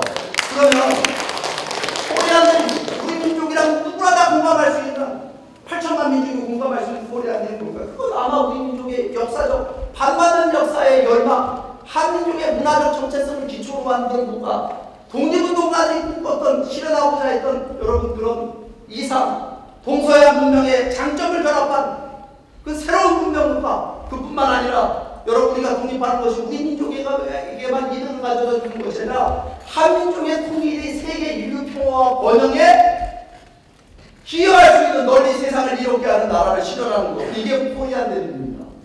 그러면 여러분 결국은 결론이 뭐냐면 코리안들은 뭐냐면 홍익인간의 이상이 실현된 새로운 국가를 실현하는 것이 바로 코리안들의 목표입니다. 그런데 여러분 이렇게 얘기하니까 자유민주주의, 자유시장경제, 법치가 잘 되는 그런 나라, 남한이 통일해서 북한을 우리처럼 자유민주주의, 시장경제하는 나라 만들면 좋겠다. 그렇게 생각하는 분들이 많이 계시잖아요, 그렇죠? 근데 저는 그 의견에 반대합니다. 왜냐면 왠지 아세요? 여러분 대한민국 정치 마음에 드시는 분 있습니까 이 자리에? 대한민국 정치는 여러분도 속셈이고 있지 않아요? 대한민국 정치가 여러분 국민들을 완전히 분열시키고 있잖아요. 그죠? 정치도 지금 여러분 대한민국 정치가 이게 지금 민주주의가 맞아요? 지금 이게? 여러분 이게 지금 대한민국 정치가 어디 가고 있는 거예요? 그치? 경제는 여러분 우리가 경제 성장을 했다. 한강의 기적이 좋아할 만 아니잖아요. 양극화의 문제가 한국 굉장히 심각합니다. 이 재벌 중심한 한국의 경제 구조. 그게 요즘 한국의 젊은이들 애를 낳아야 안 낳아요? 애를 안 낳아서 우리나라가 소멸국가라고 하는 멸종위기 국가가 되고 있어요. 멸종위기. 전 세계 1위, 지금 여러분 저출산 세계 1위 하고 있습니다. 한국 여자들 중에 100명이 있으면 100명 중에 50명만 애를 낳습니다. 근데 그 50명이 한 명만 낳아요. 여러분 생각해보세요. 4세대만 지나가면 우리나라는 이런 식으로 가면 멸종하는 멸종. 이건 무슨 얘기냐면 우리 민족의 정체성이 뭐야? 아까 대가족 문화고 효고가 아름다운 얘기를 제가 잔뜩 했는데 저출산 이거는 뭐 무슨 얘기냐면 우리 민족의 정체성을 우리 스스로가 부정하고 있는 거예요. 제가 맞는 것 같아요? 틀린 것 같아요? 맞잖아요. 여러분의 정체성을 부정할 것 같으면 애가 날 것 같으면 통일은 뭐하랍니까? 통일은 뭐하래? 그러니까 이게 지금 우리 민족의 지금 뭐냐면은 남한 사회가 갖고 있는 이 물질주의, 상업주의, 이기주의, 향나와 퇴폐. 여러분 이걸 북한에 전수해주면 되겠어요? 안 되겠어요? 북한까지 저출산 국가 만들자고요? 여러분 이게 지금 한국이요. 지금 심각한 문제에 빠져있어요. 근데 제가 오늘 이 시간에 거론하기가 힘들 정도로 많은 문제가 있는데 그렇기 때문에 오늘 우리가 어떤 관점을 가져야 되냐면 통일이라고 하는 거는 남한이 북한을 흡수통일하는 것도 아니고 북한이 남한을 적화통일하는 것도 아니고 우리가 하고자 하는 통일은 뭐냐면 새로운 국가를 실현하는 거예요. 어떤 국가? 홍익인간의 이상이 실현된 새로운 국가. 이렇게 얘기하니까 아이 민주주의만 하면 되지 않고 여러분 민주주의는 결함이 있는 제도입니까? 결함이 없는 제도입니까? 결함이 더럽게 많은 제도 아니에요? 민주주의 해갖고 지금 나라가 난리가 났잖아요. 여러분 민주주의가 왜 실패하냐면요. 민주주의는요. 민주주의 자체가 위대한 게 아니라 그 민주주의를 통해서 어떤 도덕적 이상을 실현하느냐 이게 중요한 겁니다. 미국이라는 나라가 어떻게 민주주의 제도를 만들어내게 되냐면 모든 인간은 평등하게 창조됐다라고 하는 이 도덕적인 위대한 이상을 실현하기 위해서 만들어진 제도가 민주주의잖아요. 그러면 여러분 민주주의가 실현하고자 하는 도덕적 이상이 사라지게 되면 민주주의는 작동할까요? 작동하지 않을까요? 작동하지 않고 다수에 의한 폭정이 이루어지는 거죠. 지금 오늘 대한민국의 민주주의는 제가 볼 때 다수에 의한 폭정 같은데 31번의 탄핵? 이거 뭐예요 지금? 여러분 이거 한번 생각을 해보세요. 민주주의가 작동할 수 있겠는가? 여러분 민주주의라는 제도 통해서 히틀러도 당선이 됐어요. 베네수엘의 차베스도 민주주의 통해 당선된 겁니다. 민주주의는 도덕적 이상이 있을 때 확고한 도덕적 이상이 존재할 때 민주주의는 작동할 수가 있는 겁니다. 근데 오늘날 한국의 민주주의는요. 도덕적 이상이 없는 거예요. 그렇지 않습니까? 그런데 여러분 그런 입장에서 보게 되면 우리가 널리 세상을 이롭게 한다는 홍익인간의 이상을 보시고 새로운 나라를 건설한다라고 하는 건 여러분 이건 대단한 얘기죠. 왜? 여러분 미국 사람들이 어떻게 새로운 나라를 만들었어요? 모든 인간은 평등하게 창조되었다는 이상을 실현하기 위해서 미국 사람들이 이거를 어디에 적용했습니까? 정치, 경제, 사회, 의료, 복지, 교육 모든 분야에 지난 240년 동안 이거를 적용해가면서 오늘의 미국 건설한 거잖아요. 그죠? 그럼 우리 입장에서 한번 생각해 보자고요. 모든 인간은 평등하게 창조됐다는 미국의 건국의 이상하고 널리 세상을 이롭게 한다는 홍익인간의 이상이 어떤 게 더 차원이 높을까요? 여기 미국이라는 건데 조심해서 발언하는 것 같아요. 미국 사람들 입고 하니까 괜찮습니다. 어느 게 더 차원이 높습니까? 홍익인간이 무슨 얘기냐면요. 널리 세상을 이롭게 한다라는 그 개념 안에는 모든 인간은 평등하게 창조됐다는 이상은 깔려있는 겁니다. 기본. 제 말이 맞는 것 같아요? 틀린 것 같아요? 맞는 얘기다 이 말이에요. 그러면 우리가 널리 세상을 이롭게 한다는 홍익인간의 이상을 중심으로 새로운 나라를 건설한다는 건 뭘 의미하는 거죠? 이건 새로운 문명국가를 만들어야 된다. 그럼 새로운 문명국가는 지금 필요할까요? 필요하지 않을까? 오늘의 세계를 한번 돌아보세요. 오늘의 서구 문명 어떻게 되고 있습니까? 제가 아까 미국에 대해서 좋은 말 잔뜩 했는데 아메리칸들이 얘기하고 미국의 건국이 이상 잔뜩 했는데 요즘 보면 미국이 개판이야. 제 말이 틀려요? 이 나라 보니까 뭔 얘기가 들리냐면 남자와 여자의 성이 생물학적으로 결정되는 게 아니에요. 그게 아주 선진적이고 프로그레시브한 철학으로 얘기를 합니다. 제가 남자입니까 여자입니까? 내 성을 내가 결정해? 우리 아버지가 나, 어머니가 나, 아들, 우리 하나님이 나를, 그죠? 남자를 창조했잖아요. 여러분 이게요, 인간의 자유와 인권이라고 하는 것이 천부적이다. 초월자로부터 왔다. 이 얘기는 여러분 뭘 인정해야 되는 줄 아십니까? 인간이 지키고 살아야 되는 삶의 원리나 도덕적 윤리도 원리도 인간 스스로 만들어내는 것이 아니라 누구부터 온 거예요? 이것도 초월자로부터 왔기 때문에 인간이 지키고 살아는 초월적 진리가 존재하고 보편적인 원리와 가치가 존재한다라고 인정해. 이거 부정하면요 세상은 어떻게 될 것 같아요? 개판 오분전이 되는 겁니다. 혼란의 시대가 되는 거예요. 맞는 것 같습니까? 틀린 것 같습니까? 그럼 여러분 홍익인간은 뭘 얘기하고 있는 거냐면요 오늘의 서구 문명이 자유라고 하는 이 가치에서 지금 혼란이 벌어졌어요. 그런데 여러분 홍익인간은 뭘 얘기하고 있냐는 거냐면 인간이 자유를 가지고 이 서구 문명이 발전시키는 겁니다. 이거 감사하게 생각해요. 자유와 인권을 가지고 창조주로부터 부여받은 자유와 인권을 가지고 이것을 어디에다 기여하고 어디에다 공헌할 것이냐.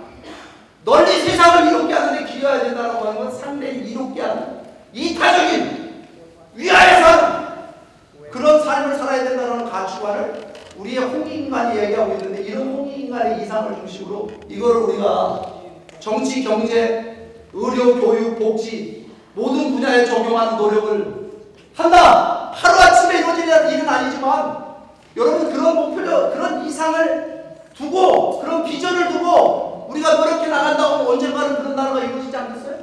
그런 이상을 갖는 건 지금 중요할까요? 중요하지 않을까요? 왜 중요하냐면 한국 사회가 지금 냉전 이데올로기 속에 갇혀있기 때문에 좌우 이데올로기 이거를 극복하지 않으면 안 되는 거죠. 그러기 위해서는 좌우 모두가 다 공감할 수 있는 비전이 필요한 겁니다. 북한을 설득하려면 어떻게 될까요? 북한 주민들에게 우리가 통일을 통해서 실현하고자 하는 나라가 어떤 나라인가라고 하는 이상과 비전을 북한에 알려가지고 거기에 동의하게 만들고 거기에 영감을 얻게끔 만드는 여러분 그런 노력이 필요하겠죠. 그러려면 비전 필요합니다. 그 다음에 국제사회가 우리의 통일을 서포트해야 되잖아요. 미국이나 일본이나 중국이나 러시아나 여러분 이런 강대국들의 지지를 받으려면 어떻게 될까요? 우리가 통일을 통해서 어떤 나라를 실현할 것이냐라는 비전이 이 모든 주변 국가들에게 이익을 가져다주는 그야말로 널리 세상을 이롭게 하는 그런 이상이 되어야만 그런 비전을 제시해야만 이 주변 국가들로부터 도움을 받을 수 있지 않겠어요? 그러니까 비전은 이게 비전이라는 게 알파고 오메가입니다. 맞는 것 같아요? 틀린 것 같아요? 맞습니까? 그러면 여러분 이런 이상을 중심으로 우리가 통일된 나라를 실현하면 우리는 어떤 나라가 될 것 같아요? 코리안됨이 실현된 홍익인간의 이상이 실현된 새로운 문명국가가 한반도에서 탄생된다. 이거 여러분 가슴 뛰는 얘기 아닌가요? 이렇게 되면요 우리는요 세계 중심 국가가 됩니다. 세계에서 가장 영향력이 있는 국가가 된다 이 말입니다. 가장 리더십이 있는 나라. 그럴 것 같아요? 안 그럴 것 같아요? 여러분 지금 해외 나와서 살아보시니까 30년 전하고 지금 오늘날 한국 사람들이 해외 나와서 요즘 여러분 대우 많이 받고 있지 않아요? 30년 전하고 비교해보게 되면 한국이 어디 있는지도 모르던 나라였잖아요. 그죠? 근데 지금 어떻습니까? 여러분 한국 사람들이 지금도 다니면 존경받아요. 한국 사람이라는 것만 가지고. 왜? 한국 드라마, K-pop 뭐 이것도 있지만 한국의 경제 발전하는 거 보고 전 세계가 깜짝 놀랍니다. 많은 것 같아 틀린 것 같아요. 맞잖아요. 지금도 존경받아요. 근데 만약에 우리가 통일을 통해서 인류 역사에 한 번도 등장해보지 못한 새로운 문명 국가를 한반도에 실현했다. 여러분 생각해보면 그 과정은 어려운 과정이에요. 그러니까 남북한의 경제적 격차를 극복을 하고 이념 갈등을 극복을 하고 여러분 그와 같은 통일을 실현했다. 이렇게 되면 어떻게 될까요? 여러분? 세계에서 가장 자유와 인권을 가장 최고의 가치로 보장하는 국가일 뿐만 아니라 초인류 국가, 세계에서 가장 번영하는 나라, 이런 나라 만들어내면 전 세계가 한국을 따라하자고 난리가 날 겁니다. 맞는 것 같아요? 틀린 것 같아요? 아, 신바람이 안 나는 거예요. 그런 나라 만들어냈다. 그러면 이렇게 얘기하면 야 이거 좋은데 야 북한적 가난한 나라 저거 어떻게 우리가 저거 먹여 살려 통일은 쪽박이야 대박이 아니라 이런 맹꽁이 같은 소리 하는 사람들이 있더라고요. 저는 맹꽁이 같은 소리더라고요. 여러분 남북통일은 동서독통일하고 달라요. 남북통일은 뭐냐면 우리 이 남북통일은 서로가 필요해서 하는 통일입니다. 그 얘기 무슨 얘기냐면 남한이 필요한 거 북한이 갖고 있고 북한이 필요한 거 남한이 갖고 있어요. 맞죠? 우리 뭐가 필요해 지금 남한은? 자원이 필요하고 노동력이 필요합니다. 북한은 뭐가 필요해요? 기술이 필요하고 자본이 필요해요. 이거 둘이 만나 결혼하고 어떤 결혼이에요 이거는? 완벽한 결혼인 겁니다. 이거는 시너지스틱한 결합이에요. 이거는. 그러니까 여러분 통일하려면 우리가 여러분 얼마나 빨리 북한을 개발할까? 여러분 한국 사람, 외국 사람들이 지금 한국 와서 한국말을 많이 공부하는데 한국하고 외국 사람들이 제일 먼저 배우는 말이 뭔지 아세요? 아, 잘하시네. 빨리. 우리나라 여러분 한국 전화할 때 여러분들이 번호를 몇 번 눌러요? 081이잖아요. 우리는 빨리 이쪽이라고 번호도 081입니다. 지금 이게 웃자고 하는 얘기인데 아무도 안 보시는 써놓겠습니까? 맞잖아요. 그죠? 그러니까 무슨 얘기냐면 한국 요즘에 가보세요. 한국 사람들이 도로 놓고 굴 뚫고 터널 만들고 다리 놓고 세계 높은 빌딩은 우리가 다 짓고 다닙니다. 플랜트 만들고 공항 만들고 항공 만들고 세계 위기의 나라입니다. 맞습니까? 틀립니까? 그것도 엄청 빨라요. 여러분 북한 저거 여러분 김정은 체제 무너지고 우리가 북한 개발하면 저 몇 년 걸릴 것 같습니까? 몇 년 걸릴 것 같아요 여러분? 몇 년이요? 1년은 내가 처음 들어봐. 전라도 가면 한 10년 걸린다는 전라도 사람들마다 좀 다르더라고. 저기 대구 가니까 20년 걸린다는 사람 좀 보수적이라고. 여러분 제가 볼 때는 10년이 맞는 것 같아요. 왜냐면 여러분 우리가 새로운 나라를 건설한다. 뉴네이션 빌딩 이거는요 북한 때문에 새로운 나라 건설할 수 있는 겁니다. 왜? 북한은 다 헐고 새로 져야 되거든요. 맞는 것 같아요? 틀린 것 같아요? 북한 개발 우리가요 이거 열리면요 한국 사람 초수비거든요. 그러면 북한 개발한다고 어디 갈까요? 만주로 우리 옛날 오구라 땅 찾으러 가야 될 거 아니겠어요? 그죠? 이걸 뺏으려고 그러면 안 되고 우리의 경제적 영토로 생활적인 영토로 코리아님의 이념적인 영토로 넓혀나가야 됩니다. 맞습니까? 틀립니까? 그럼 여러분 우리는 세계 중심국가 될 것 같아요? 안 될 것 같아요? 여러분 이런 통일의 꿈을 가져야만 우리 젊은 사람들을 갖다가 여러분 일깨울 수 있지 않겠어요? 제발 많은 말씀을 드린 것 같습니다. 그럼 제가 이제까지 비전 잠재되게 얘기했는데 방법론이 궁금하네요. 어떻게 통일 실현할 거냐. 여러분 통일은 정치적 협상을 통해 실현될까요? 안 될까요? 판문점에서 우리 정상들끼리 만나고 협상을 통한 통일 실현돼야 안 돼요? 안 돼요. 여러분 동서도 통일이 어떻게 됐습니까? 시민혁명을 통해 일어난 겁니다. 동독 주민들이 베를린 장벽을 넘고 서독 주민들이 그 넘어온 동독 주민들을 끌어안은 겁니다. 맞죠? 여러분 역사적 변화는요 모든 변화가 위로부터 아래로 탑다운으로 변화되는 것이 아니라 밑으로부터 위로 바텀업 체인지입니다. 시민혁명을 통해서 피플 파워를 통해서 위대한 역사적 혁신과 변화가 벌어졌다는 여러분 과거 사실을 우리가 인식해야 됩니다. 그러면 이거는 무슨 얘기냐면 광범위한 시민운동을 통해서 변화시켜야 된다고 합니다. 이 변화의 주체는 누구냐면 남한 국민들뿐만 아니라 북한 주민들도 포함되는 거예요. 여러분 북한 내부의 변화 없이 통일 실현 가능할까요? 불가능할까요? 불가능하죠? 그럼 여러분 남북한 주민들 해외 동포들까지 모두가 다 동참해서 통일을 실현하기 위해서는 모두가 이 통일운동에 나서기 위해서는 시민운동이 가능하기 위해서 뭐가 필요하냐? 광범위한 시민들이 공감할 수 있는 비전, 공동의 비전이 필요합니다. 위대한 비전. 그게 뭘까요? 이게 이제까지 없었기 때문에 우리의 통일운동이 진영 논리를 벗어나지 못했던 거예요. 그러니까 지금 제가 하고 있는 이 코리안 드림은요, 전라도와도 환영받고 경상도와도 환영받습니다. 그런 것 같습니까? 안 그런 것 같습니다. 그러니까 이와 같은 비전을 중심으로 어떻게 되느냐? 북한 내부를 변화시키기 위한 캠페인을 해야 되는데 이제까지 이 선구자들이 수잔솔 박사님 같은 선구자들이 애를 써줬는데 이게 이제 누가 나서야 돼요? 우리가 나서야 된다고 하는 겁니다. 그래서 여러분 오늘 이 시간에 제가 짧은 시간에 강의한다고 땀을 뻘뻘 흘리고 있는데 여러분 뭐냐면 결국 코리안들이 중요하죠. 이게 여러분 이 역사적으로 한 번도 실현해보지 못했던 우리 민족을 하나로 만들어 통일의 길로 이끌고 갈 수 있는 비전인데 이 비전은 저희 글로벌 피스 재단을 창설한 문현진 박사가 만든 이 코리안 드림 책에 있습니다. 제가 책은 몇 권 가져왔는데 이럴 줄 알았으면 많이 갖고 오는 건데 혹시 필요하신 분 있으면 저한테 오시면 제가 드리도록 하겠습니다. 끝나고 나서. 아무튼 이 책은 시중 서점에서 사서 읽을 수 있으니까 꼭 사서 여러분들 읽어보시기 바랍니다. 그래서 이 코리안 드림 비전을 중심으로 AKU가 2012년부터 창립을 해서 지금 한국에서 최대 통일운동 단체가 되어 있습니다. 아까 비디오 보셨죠? 비디오 보셨잖아요. 최대 통일운동 단체가 되어 있고 지금 미국에도 지금 우리 김윤수 회장님을 중심으로 AKU, USA 운동이 지금 시작을 했습니다. 이 운동을 지금 전개하는 이유는 뭐냐? 바로 이와 같은 시민주도의 통일운동을 실현하기 위한 겁니다. 그럼 여러분 통일운동을 천년만년할까요? 아니면 아싸라게 한 방에 끝내버릴까요? 아싸라게? 천년만년 하고 싶어요? 그래서 여러분 저희가 제안하는 게 있습니다. 올해가 광고 80주년입니다. 북한 체제는 이제 종말기를 맞이하고 있습니다. 그럼 우리가 뭘 해야 되느냐면요, 북한에 대해서 메시지를 전달해야 돼요. 여기 계신 제가 보니까 아름다운 여성분들이 많이 오셔서 이 방이 많이 빈다는데 여러분들 결혼하셨죠? 남편들이 옛날에 뭐라고 와서 여러분들 꼬셨습니까? 사랑한다, 좋아한다 얘기하지 와서 그 다음 뭐라고 얘기해? 내가 나한테 시집 오면 다이아 반지도 진주 목걸이도 걸어주고 손에 물 한 번 치고 살게 해줄게. 이마에 부시면 당해갖고 결혼하셨잖아요. 맞습니까? 틀립니까? 아니요? 문제가 있으시네. 무슨 얘기냐면 여러분 한 여자의 마음을 얻기 위해서 또 어떻게 하냐면 여러분 애정을 표현하잖아요. 한 번 치고 안 넘어가면 몇 번 찍어요? 10번 찍어가지고. 그러면 우리가 북한하고 통일하면 북한에 우리가 뭘 얘기해야 돼요? 북한 동포들에게 우리가 사랑한다, 좋아한다 얘기해야 되잖아요. 때려잡자 묻히는자 하면 안 되잖아요. 이제까지 맨날 때려잡자 묻히는자 하는 거잖아요.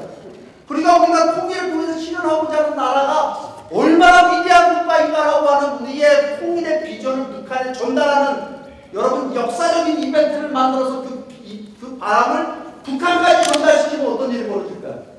또 이렇게 얘기하는 사람들, 그거 우리가 암만 가만히 외쳐봐야 북한을 모르는데 그런 또 맹꽁이 같은 소리 하는 사람들 있잖아요. 북한 주민들이 제일 많이 신청하는 한국 프로그램이 뭔지 아십니까? 내 고향 6입니다. 내 고향 6. 여러분 북한 사람들이 한국 소식 다 알아요.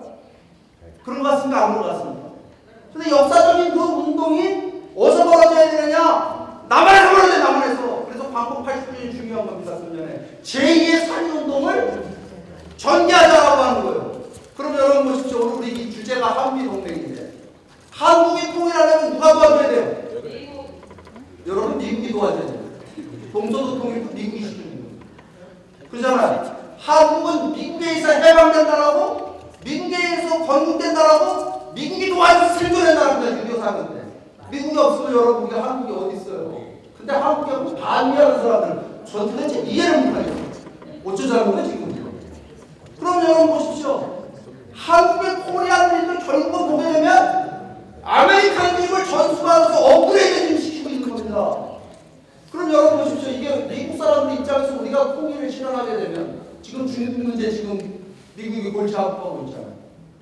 한국이 여러분 통일돼서 자유와 인권을 보장하는 나라가 한반도 전역에 실현이 되고 그 나라가 번영하는 나라가 되고 세계 모범국가가 되게 되면 여기 중국은 영향받을까요? 안 받을까요? 영향받아요. 중국을 문명사적으로 변화시킬 수 있는 나라가 바로 한국입니다. 그런 면에서 여러분 우리가 광복 89주년 하려고 하는데 여러분 지금 뭐 제가 아까 비디오 보셨으니까 간단하게 말씀드리면요. 이번 이벤트를 어디서 할까 제가 고민했는데 한강에서 하려고요. 한강. 우리 광복 80년의 역사를 한마디 얘기하면 한강의 기적이 이렇게 돼요. 이 한강의 기적을 한반도 통일의 기적으로 만들자. 근데 이렇게 한강에서 하려고 보니까 한강이 많은 의미를 갖고 있어요. 남한강과 북한강이 합쳐져서 한강입니다. 남한강은 남쪽에서 발원하고 북한강은 북한에서 발원한 강입니다. 그게 금강산에서. 그러니까 여러분 한강은 통일을 상징합니다. 모든 강의 목표는 바다로 가는 거죠. 하나로 모든 지천들을 하나로 묶어갖고 이건 통합을 상징합니다. 그 다음에 여러분 이 강에서 뭐가 만들어졌죠? 모든 4대 문명권이라고 얘기하는 문명은 다 하천에서 만들어졌잖아요. 뭐 황하강이니 유프라테스 강이니 맞죠? 그럼 우리가 여러분 통일하게 되면 코리안 드림을 중심한 새로운 문명 국가가 한반도에서 탄생되게 되는데 그 여러분 코리안 드림이 탄생되는 그 강은 어떤 강입니까? 말이 되지 않습니까? 갖다 붙이니까 다 얘기해야 되잖아요. 그죠? 그래서 한강에서 여러분 전 세계가 주목할 만한 지금 여러분 행사 준비하고 있습니다. 대회장으로 전 총리 지내셨던 정운찬 총리께서 대회장을 맡아주셨고 조직위원장은 양 당에서 각 당에서 지금 대표적인 여러분 존경받는 정치인들이 조직위원장을 맡아주셨고 이번 행사의 주간 방송사는 한국의 KBS가 맡아주기로 했습니다. 이 정도에서 박수 한번 맞춰주십니까? 뭐가 할 거냐? 사상 최대 드론쇼를 대체해보려고 합니다. 왜냐하면 불꽃놀이나 이런 거를 빵빵 터지고 끝나더라고 했는데 드론쇼를 보니까 메시지를 한 대에다 새길 수가 있더라고요. 엄청나게 감동적입니다. 네, 불꽃놀이가 콘서트도 하고 그래서 여러분이 굉장히 중요한 행사 여러분들 준비하고 있는데 8.15에 여러분 한국에서만 하면 될까요? 안 될까요? 여기서도 좀 하시면 어떻게 생각합니까? 여기 교민사회 지도자분들 오셨잖아요. 광복 80년입니다. 여러분 우리가 정신 차려야 돼요. 지금 한국의 정치권만 바라보는 게 아닙니다. 통일은 여러분 정치권에서 해주는 게 아닙니다. 가끔 정치권은 늘 보면 방해 세력이 누가 많았죠. 여러분 우리 시민들이 죽어요. 그래서 여러분 이 운동을 전 세계 방방곡곡에서 이 운동이 벌어져서 이 운동이 여러분 모든 사람들이 동참하는 운동이 될 수 있도록 이 자리에 계신 분들도 모두 여기 동참해 주시기를 바라면서 제 강연을 모두 마치도록 하겠습니다. 감사합니다.